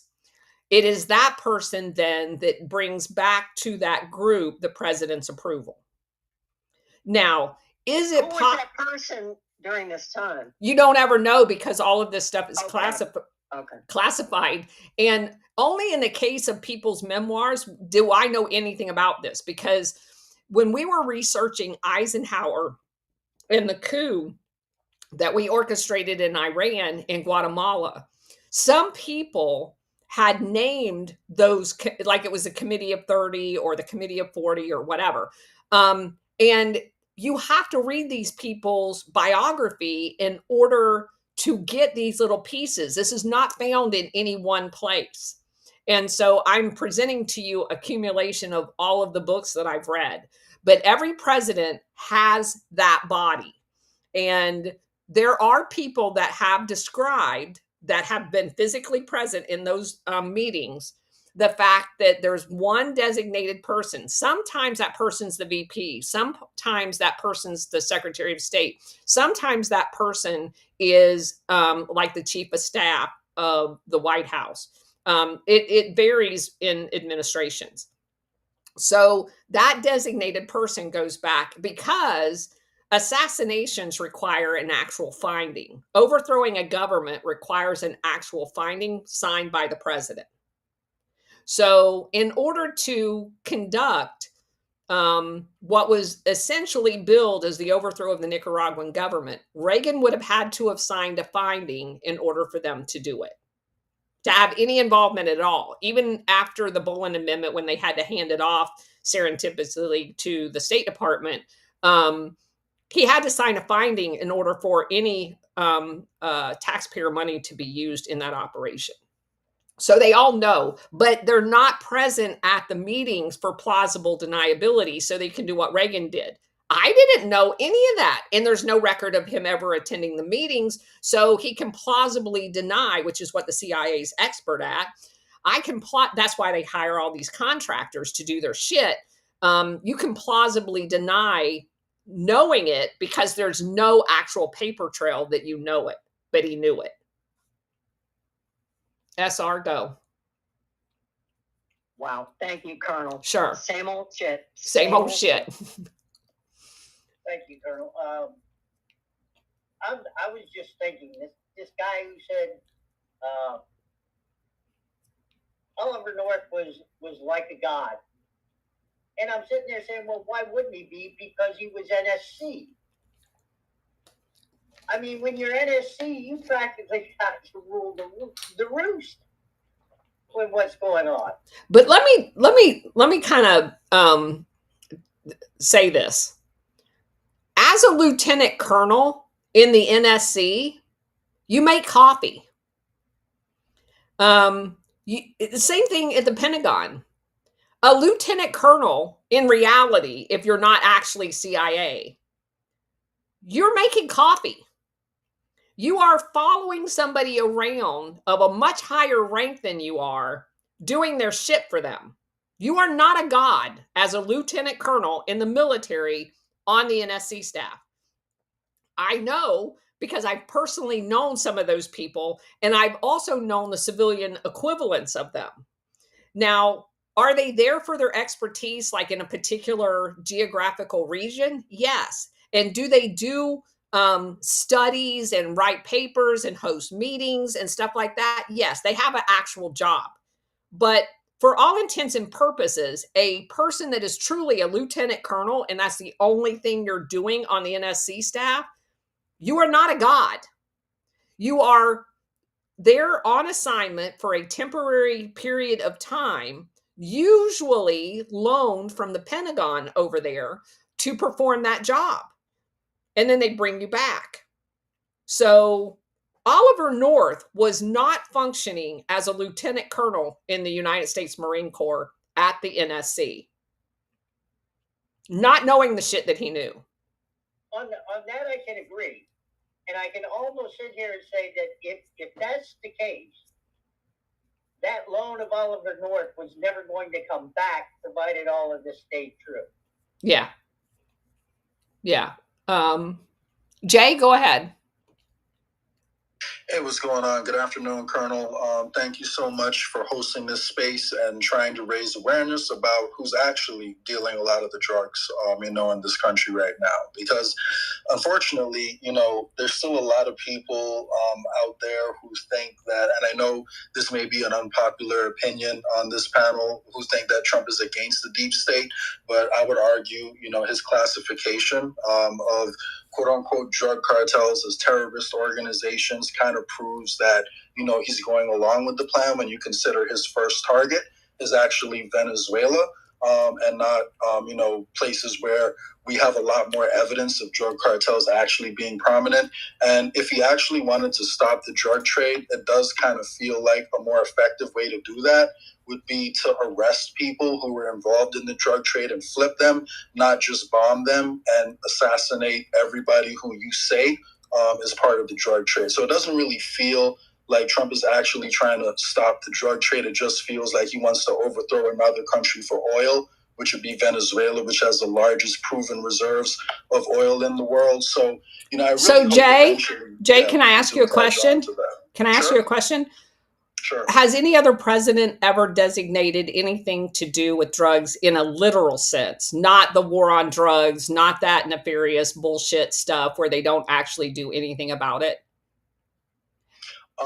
Not that I can think of, but I could be wrong on that. I don't remember drug cartels being labeled exactly as terrorist organizations before, which gives the government a lot more power. It's a huge expansion, actually, of the power of the federal government. So of attacking the drug trade,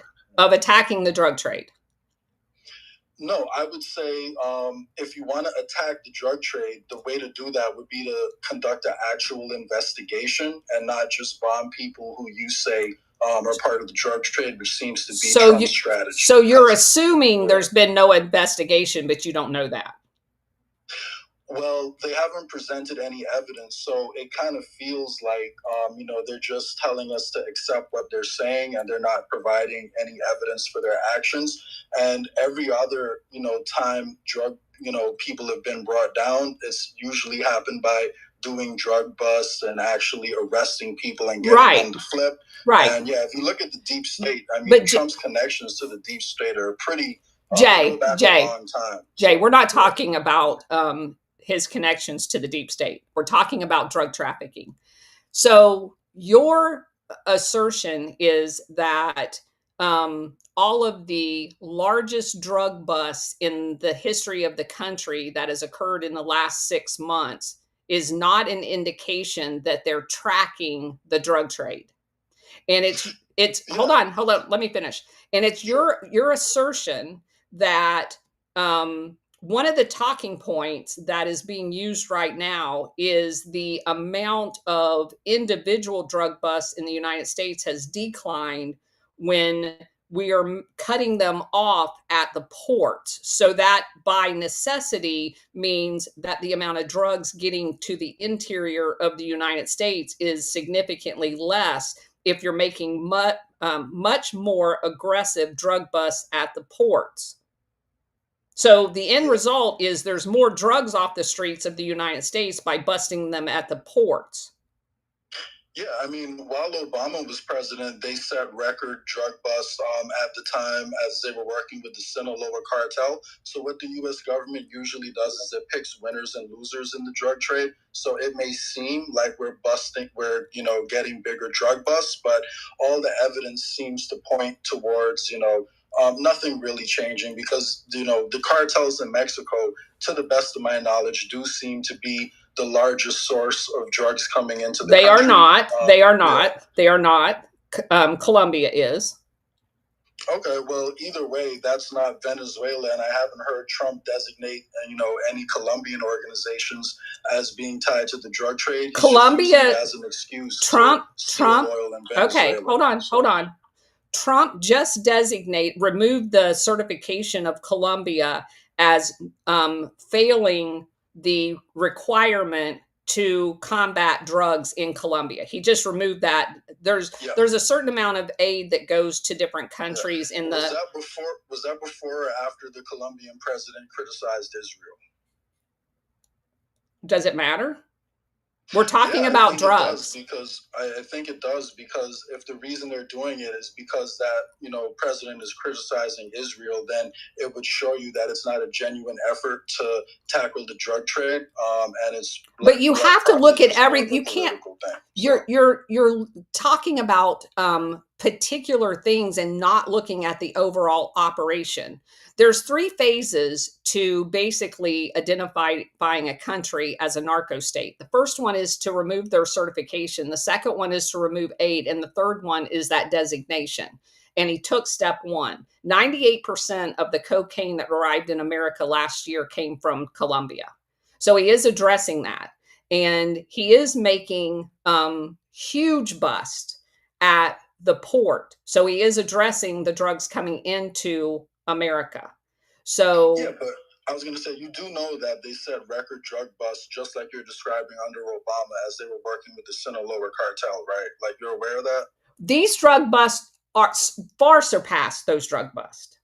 And I agree with you on the point of them picking winners and losers. That's clearly true in Colombia, where the Medellin cartel fell out of favor with the CIA, and the CIA never addressed the Cali cartel because it was part of the protection of the state apparatus in Colombia as the designated cartel. And so the taking down of Pablo Escobar was part of his non-compliance with the CIA wanted the way they wanted the drugs to be ran and where they were supposed to launder their money. So they do pick winners and losers, 100%.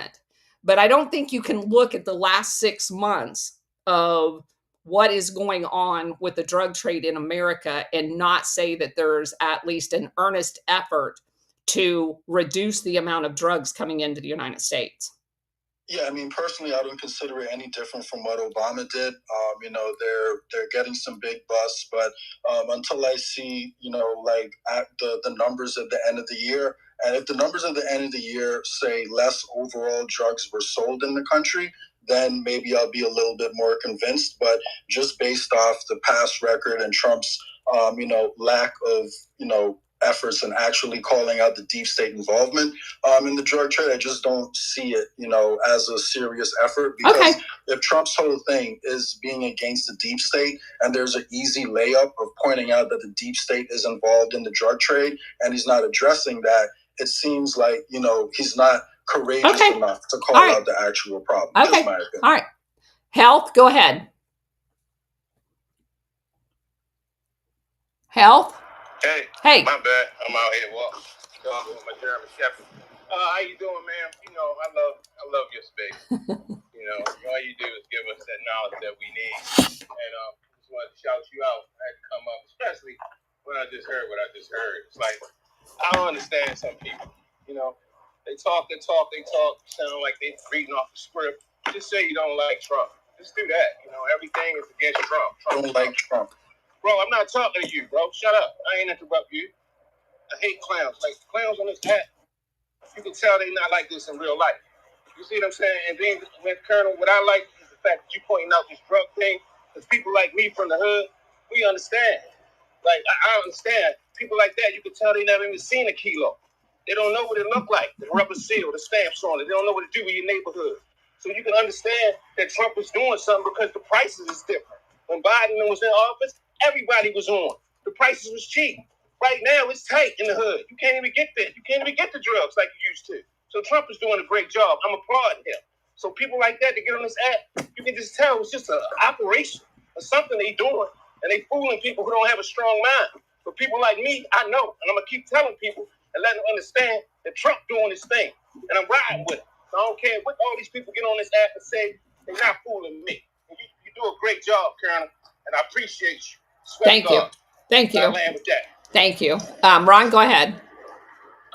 So a couple of things. Just to address what that guy is talking about just a second ago, I don't want to get too deep into it, but the fact that we don't have a lot of evidence out there, to me, is strong, because what that tells me is that they've isolated and rooted out the leakers. So the fact that we're not getting information in the media, to me, is not a bad thing. That's a solidly good thing. And the less information we hear, in my humble opinion, knowing how things work, and I'm sure you can attest to this, that's actually a positive. But the what I wanted to get to in terms of is it possible that North was sheep dipped? That he was on the CIA payroll the entire time, that he wasn't even a Marine? And number two, you talked in there about how there were people would question, well, how in the world can these military flights go here and not be questioned?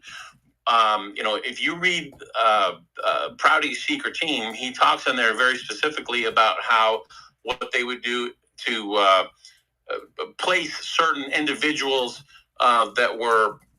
they would be like an air traffic controller, but they would be a CIA officer being put in place as an air traffic controller, funded by the CIA, and then but operating logistically as an air traffic controller on the daily. And then if a flight needed to come in, they'd make sure that that person was working that particular day to make sure that plane could land, that sort of thing. Or have a particular judge that would hear a specific case to make sure that things went the way that the agency wanted it to go. Correct. I mean, Purdy does a good job of documenting that in his book. So we talked about this at length yesterday as far as how operatives are embedded in the military, both internal, like with our own investigative, like NCIS for the Navy and OSI for the Air Force, where they will take an agent that is not, say, a cop, and they will in process him to a base as a cop, and he will be there undercover, and they can do a lot of them, obviously, and they did it at my first duty station. They embedded agents into the cop squadron and made, at that time, the largest drug bust in the history of the Air Force at the base that I was at. So the same is true when the CIA wants to embed agents into the military, or they, whatever the appropriate word is, capture someone that is in the military through a formal arrangement for them to operate internal to the military, and they use senior military officers to make sure those people are assigned to different locations.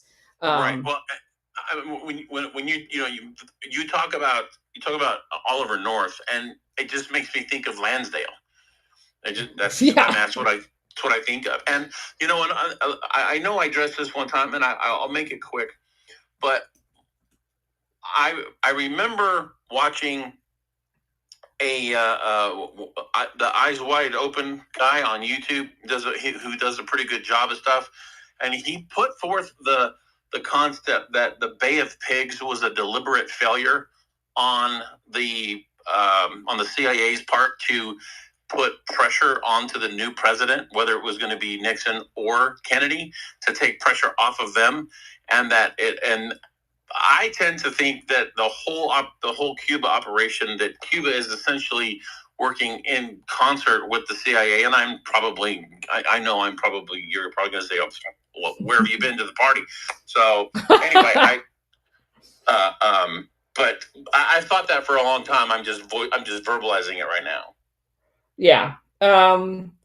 So there's an argument to be made on the Cuba side of things on both sides of that. And throughout our investigation into Operation Condor, there was a definite advantage to having Castro sitting in Cuba as the quote unquote communist, because he was used to justify by the CIA the overthrow of all of the governments throughout Latin America, because we didn't want another one of him in our hemisphere. So wasn't Fidel Castro on the CIA payroll when they were overthrowing governments in the in the 40s and early 50s? I have never seen any evidence that he was on the payroll. What I have seen is that the CIA had agents in the hills, in mountains in Cuba, training both Castro and his brother and Che Guevara, because at that point, the Batista installed guy that was as corrupt as hell and working with the CIA had pissed off enough people in Cuba that it was inevitable that there was going to be someone else in charge. And so they did that in order to make an effort to co-opt him. Now, again, that's where the stories diverge. There are some people that have argued they didn't ever diverge. Castro just became the next guy. And the communist allegations serve the purpose of the CIA, which it certainly did. But there is another argument to be made that their support of him was contingent upon him being the next pliable guy, so they didn't have to disrupt their heroin networks, which was coming through Cuba from the Sicilian mafia um, into the United States. And when when Castro refused to go along with all of their demands, that they did in fact split. Now, again, you can make that argument on both sides. I've read books that document those theories on both sides of that. I have not. I'm open to either one of those arguments because there's compelling evidence to suggest both. And I'll just leave it at that. That sounds like it sounds like what we're living in today. Could be. SR. I just mean the two things can always be true at the same time. Yeah. Yeah. SR 71. Go ahead. Thank you, Colonel. Seems everyone's focused on the drug problem and the way Trump is handling it and the busts that are going on here. I'm paying attention to it in total. And I look at it from the stand. All of a sudden, we're seeing a lot of us internationally. It's not just here. So given that point, I'm looking at it that Trump is leading the way and saying, let's get rid of this crap. Thank you, Colonel. Sure. Miles, go ahead. Good afternoon, Colonel. Yeah, guys, if you want to come into this space or this room, you're really going to have to know your stuff. So, because we know so much about geopolitics and what's going on, like in Venezuela, and that they ship the drugs across Colombia, and, you know, they get them onto fishing boats, and then they have fast boats. They probably go into Guatemala. So look, you really don't know what's going on if you're going to come in here and try to tell us what you think is going on, because we do the research. And there's another plague going on in Venezuela, and it's on a military level. That's why there's a task force there. So you don't have a task force for, you know, interdicting drug traffics. There's something else going on there. I wonder if there's some subs they're looking for. Thanks a lot, Colonel. Sure. Just so that you guys are aware, and to Jay's earlier point, I've made the case early on where the I think there is as Miles just said, a lot more going on. You have to attack this problem at every step. Obviously, closing the border was step number one, so that the land traffic of drugs is curtailed. And obviously, that's an ongoing operation. Attacking the sea aspect of it is ongoing, and attacking the state of origins. And I believe all three phases of that is ongoing.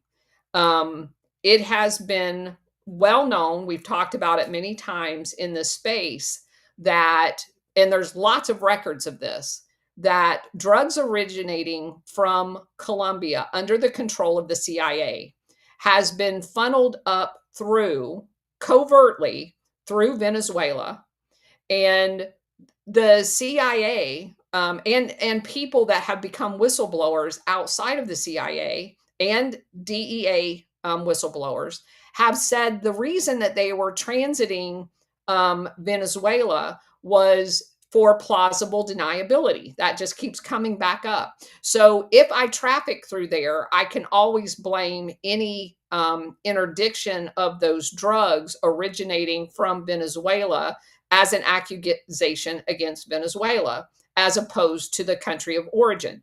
That's a game that the CIA and the complicit DEA and FBI have played for a very long time. I think that attacking those boats that go out to motherships that are anchored off the coast was a clear sign from a sea perspective that those avenues are closed. The border's closed, those avenues are closing, and then followed by, and those things happened, and then Trump pulled the certification from Colombia.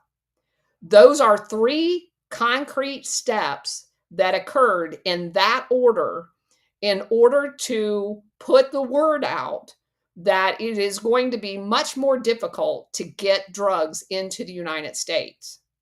Now, from my perspective, after having followed this for a very long time, this is the most comprehensive approach that I have seen. This is not, I just spent an hour explaining that the drug arrests inside the United States and then turning those people into informants is the very problem that we're dealing with. Because those informants continue to do the drug operation with a tether to the US government. That is not a solution to this. That's the very problem I just spent the last hour explaining. Every single one of those people that were involved in Iran-Contra had been arrested in the United States for drug trafficking, and they used their informant status to continue drug trafficking because they were hired by the CIA to do it. Because now they're a known drug trafficker to the CIA, they just pick up the phone, and the CIA has the convenience of saying, no, we were working with them as an informant. They weren't. They were working with them as a trafficker. So you have to look at the entire pipeline of drugs and hit it at every level, land, sea, and air. And that's exactly what we're doing. Miss Lou, go ahead. Thank you. I can't understand you, Miss Lou. Oh, can you hear me now? Yeah. Okay, I'm sorry. I'm on Bluetooth because I'm in a horse barn. Real quick, do you think a lot of this ramped up drug operation and the plans of it are possibly opening the corridor to military operations that are going to be needed down toward Panama, working against the CCP because of their infiltration into South America and Central America and Cuba? And, I don't think that the drug situation is a possible inroad to keeping an eye on what's going with that? No. Okay. Do I think we're keeping track of that? Yes. But I think Separate duties. I think, well, I mean, separate in the fact that there are different mission sets needed to do both. But I think the actual concerted effort to tackle the illicit drug trade is for the sake of attacking the illicit drug trade. I don't think it's like step one of some 10-step process. I believe we literally are interested in saving people's lives and keeping illicit drugs out of our country. That's my belief. And Trump has said well before he was ever in office, I mean, decades ago, he's commented because he had family members that were addicts, that has always been a concern of his. He's talked about it repeatedly. So I believe that we are attacking the illicit drug trade as the actual objective of that operation. Now, if obviously when you're gathering intelligence of those types of operations, it's going to bleed over, the intelligence will, into other things, because most people that are involved in illicit activity are not just in one particular illicit activity. That bleeds over into other stuff. And they will use that intelligence in whatever way, to hand it off to another task force or whatever. But yeah, Jay, go ahead. Hey, so good point. You made about how they've been facilitating the drug trade before. They did definitely work with informants. Who they were claiming that they were using to bring down the cartels and empowered those guys to run drugs. Yep. To that, I would just say, it seems like there's another route they could have taken there. Once they have those informants, they could have actually used the information instead of sitting on it. And like, for example, they had non-prosecution agreements with the Sinaloa cartel, as they were using those informants. So the non-prosecution agreements, if they were serious, would have applied to maybe the person who was giving the information, but not that person's bosses. And that's how it was implemented before. So, but they were all dirty. They were all dirty. And I get it. So, my opinion still is that, blowing up people who you think are part of the drug trade is not. I got it. But I do have a question for you, because I do want to keep an open mind. I don't want it to seem like, if Trump did something right, that I wouldn't give him credit for it. In fact, Trump has made some good moves with crypto since he came into office that I do commend him for. But, Trump has spoken a lot about, how he's trying to tackle the deep state. What is your question? What is your question? Yeah, my question is, if Trump has spoken about how he wants to tackle the deep state, but the only example he gives is how the deep state is working is, in the last election, and he says the deep state is out to get him, but he won't name any of the other criminal activities they're involved in today. How can we really take him, seriously, in my opinion? Because wouldn't he name the... Who muted him? That was not me. Yeah, sorry. Wouldn't he name the activities that the deep state is guilty of? That's my question. It depends on what your intended objective is. So you cannot come out as the president of the United States and say, this guy is guilty of this. You can't do that. Has he empowered the people that he put in place to run to ground the criminality of people that are responsible for a lot of the activities that has happened in the United States? Yes.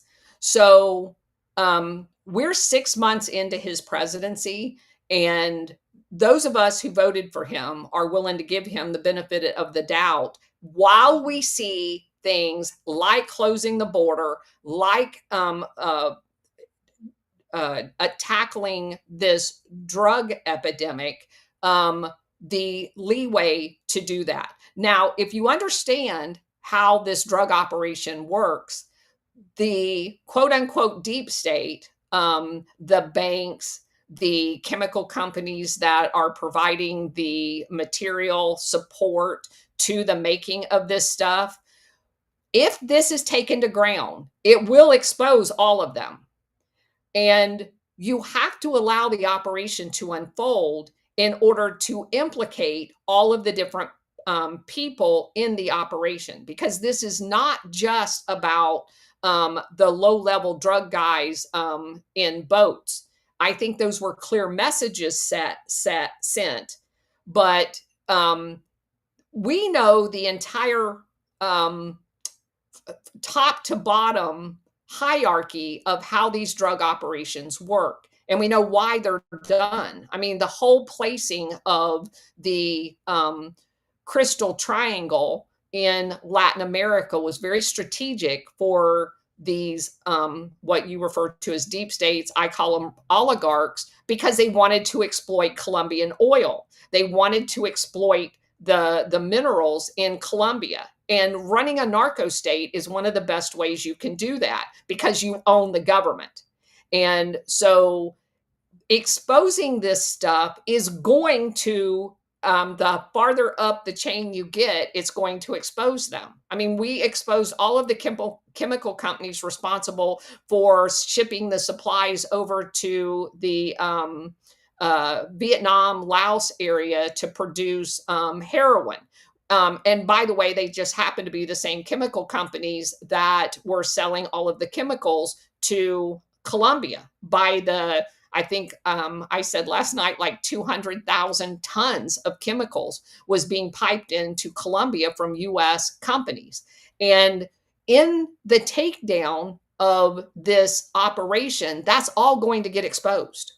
So I think it's all coming. That's just my opinion. Miles, go ahead. Thanks. I'm going to use some garage logic here. Talking about the deep state, we kind of think almost every country has that, AKA criminal, international criminal syndicate. So that's all across the world. How many times did they try to kill Obama? How many assassination attempts were there? How many times did they try to put him in prison for the rest of his life? How many indictments did they have against Obama? So I didn't see any. So maybe they liked him. Maybe these international criminals liked him. They certainly want to take out Trump. Point taken. All right, Ron, go ahead. Yeah, I guess, I think that I understand and respect where Jay is coming from, but I think the thing you got to understand, Jay, is and I know this, you've probably heard 1,000 times, don't mean to litigate it, but we've got to be patient. This is, if you listen to anything the Colonel says and anything that Warhamster, myself, the things that we talk about, we go back to like 1840s, 1850s. I mean, this has been almost a 200-year endeavor to get us to where we are. And, the naivete of some people, and I'm not saying you, Jay, but the naivety of most people who think, all we got to do is just get a president in there like he's a dictator, a Hitler, going to come in there and going to just with the stroke of a pen, going to get everything to go. No, I mean, you got to understand the apparatus that's there, the bureaucratic resistance that comes, the people that just absolutely avoid it. Look at the Constitution. The Constitution is our very document that's supposed to govern how we govern ourselves, and we just disregard it like it's nothing. So you got to understand that the fight that the people that Trump is working with, and the point that I wanted to make yesterday, Colonel, because you had talked about something, but I think the internet, the deployment of the internet in the 1990s was basically the first salvo of the good guys trying to take the country back, because it actually put a mechanism in the hands of the people, a way that they could get information that wasn't kept by the academia and the media. And with that, I'll get off my horse and. Okay. Thank you. Stellar, go ahead. I was going to just make comment. So how I look at everything, because I see it from a different perspective, because of my Operation Gladio. So during the times that these other presidents were in office, and as these quote unquote drug shipments got captured, I look at it as payment, because I look at the conditions of our country at this point. I live in Nevada. It is owned by the Sinaloa cartel. California is owned by 2 to 3 different cartels. And so, Donald Trump, he's only been doing this for less than a decade, okay? This fight and this war has been going on for such a long time, and the fact that there are people that are publishing novels, and we have people like Colonel Towner to help us to understand what is going on. I had no idea. And the system, as far as the crypto and the monetary system and the Webb, that's all part of the stuff that Trump is dismantling and having it go back to going to a decentralized, not a centralized system. It's all part of this Operation Gladio. It's all the control panels that the international syndicate have, because this is larger than anything that I ever imagined. And Colonel Tanner's, and it's even, every day, even like today, blown away. Just constantly, because of more and more things. But the stuff that she's talking about today, from Oliver North and things, those are still reverberations that we're having currently today, in my personal opinion. And that's all I wanted to say. Thank you. Okay, thank you. Bridget, go ahead. I wanted to first apologize. That was my fat fingers. Okay. Actually, I hit the mute everybody. Okay. And the other thing is, I have a friend who also sometimes can't see the forest for the trees because of her distaste for Donald Trump. You know, and proof's in the pudding. We'll wait and see how it pans out. But based on history, and I think you, Jay, you'd really enjoy actually going back and listening to. We've got all Colonel Planner's faces. We've been taking this journey through history for several years now. And once you see these patterns, it really exposes what's going on behind the scenes. It's maybe not, you know, making it into the news cycle. Anyway, I think you might enjoy it. Thank you. Okay. SR, and then we'll go back to Jay. Thank you, Colonel. The only other point I'd like to add to all of this is that Donald Trump, our president, understands you have to remove the root. Just removing the top and cleaning that up is no good because it's going to come right back. And the only way to get rid of the root is to do what he's doing now. Make them come forward. And once they come forward, then we can get to the root. That's my opinion on what's really going on here. I'll hurt you now, but keep in mind, I'm going to do more than hurt you when all of this is done. I'm going to get rid of you, period. Thank you. Right. Jay, go ahead. Hey, so, I really hope you guys are right, and I'm wrong, because if you guys are right, that means the country will be in a better place. I will say, I'm really not convinced, though, because if Trump isn't, afraid to call out the deep state for election fraud, but he's afraid to call out the deep state on every other issue, that they're involved in today, because he doesn't actually give any specifics, then it's just hard for me to take him seriously. That being said, I know a lot of people believe in this 5D chess theory that, he really is making moves to benefit people. So again, I hope you guys are right. I just want to make that clear. Personally, I'm not convinced. And when I follow the pattern, like one of the last speakers said, usually following the money means a lot more than following, campaign rhetoric and what politicians say. And when you follow the money behind Trump, it leads to the exact same place that Obama's money came from. So that's why I don't really separate them. I consider them all part of the deep state. And to just respond to what Miles said about the assassination attempts, again, I know I'll probably be alone here in my opinion, but I don't think Trump was ever actually in real danger. He was an actor most of his life, and that's what he's doing now that he's president, continuing his act. So, but yeah, great conversation, and I do hope I'm wrong, because if I'm wrong, then the country's moving in the right direction. All right, Ron and Stellar, and then we got to close the space. I'm well over my 6 o'clock time frame. So, I'll be real quick. I appreciate Jay. I appreciate Jay's understanding, and I completely understand the frustration that he feels, because I have a lot of friends, I'm sure we all do, that share his sentiment. And there is a fracture within MAGA, and it is basically down those lines. But you got to understand the strategy. If you read Art of the Deal and you understand how things go, you can't just you don't do a frontal attack and name people.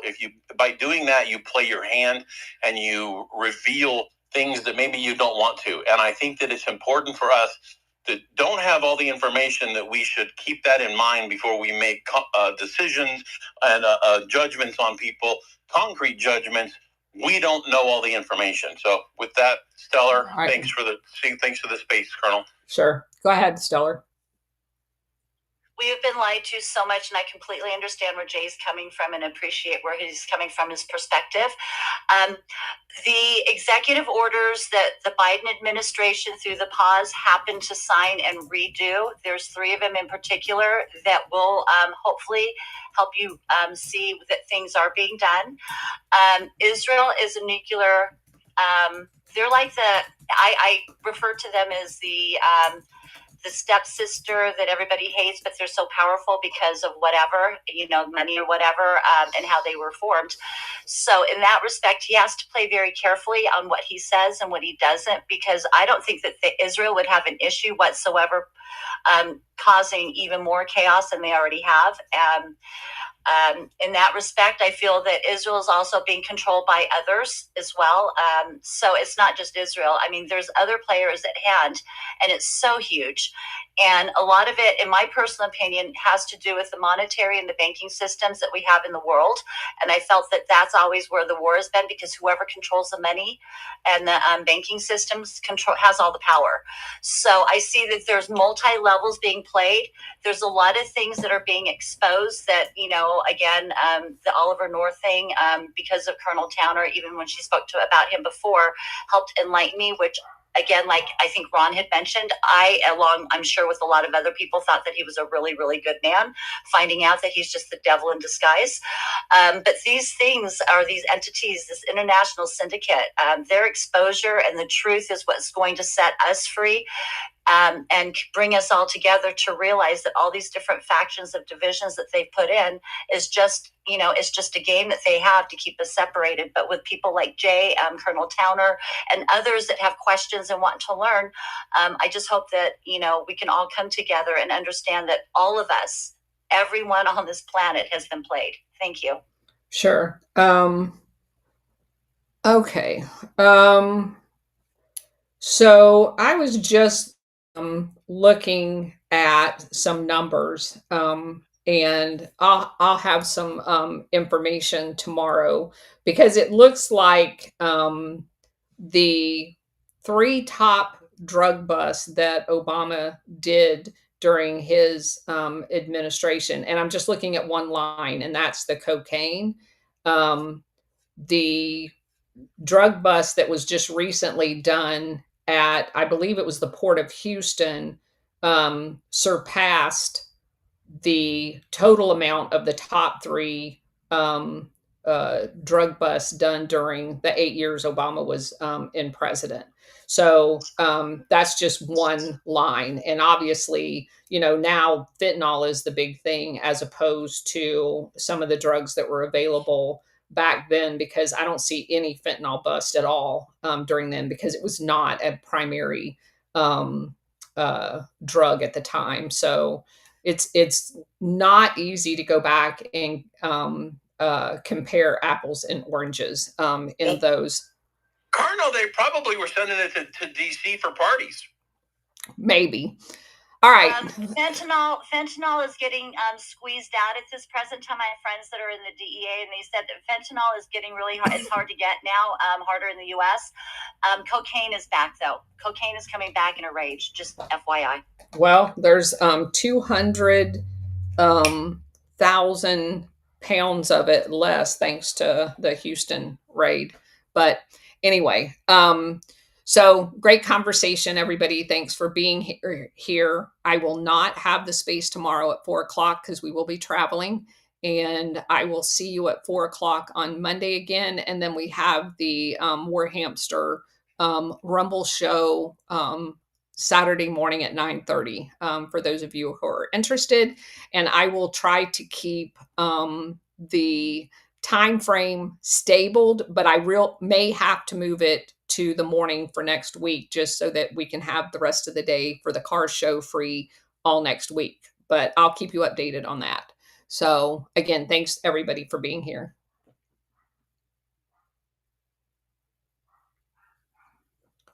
See you guys. Gotta go pack.